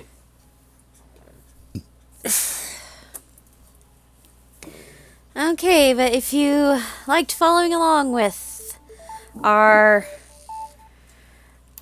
I frankly feel we are in a death trap. Everybody else is telling me in text we're not, so it could just be me stressing out over nothing. But You have a lot of health potions. Yeah, we do. I've taken the most damage now. Felzy begs to differ. Between Failsy and I. Anyway, if you enjoyed watching this and you'd like to continue listening to this adventure, you can join us again, provided everything falls into place for it to happen again, next Saturday at or around 8 p.m. EST on this same channel.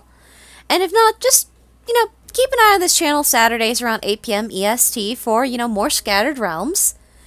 If you'd like something a little more modern fantasy, join us on this same channel on keep an eye on this channel on Thursdays at or around anywhere between 7 p.m. to 8 p.m. EST for our modern setting campaign, the Ada project. Yeah.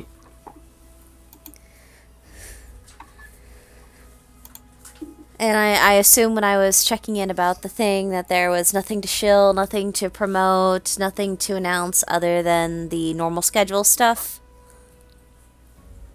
I don't think so. Yeah, basically. Alrighty, so I think with that, everybody, we all just say goodnight. Night. Good night. Alright, good. Alright. Good night, everybody. We'll see you when we next see ya. Mouse, behave. Go where I want you to.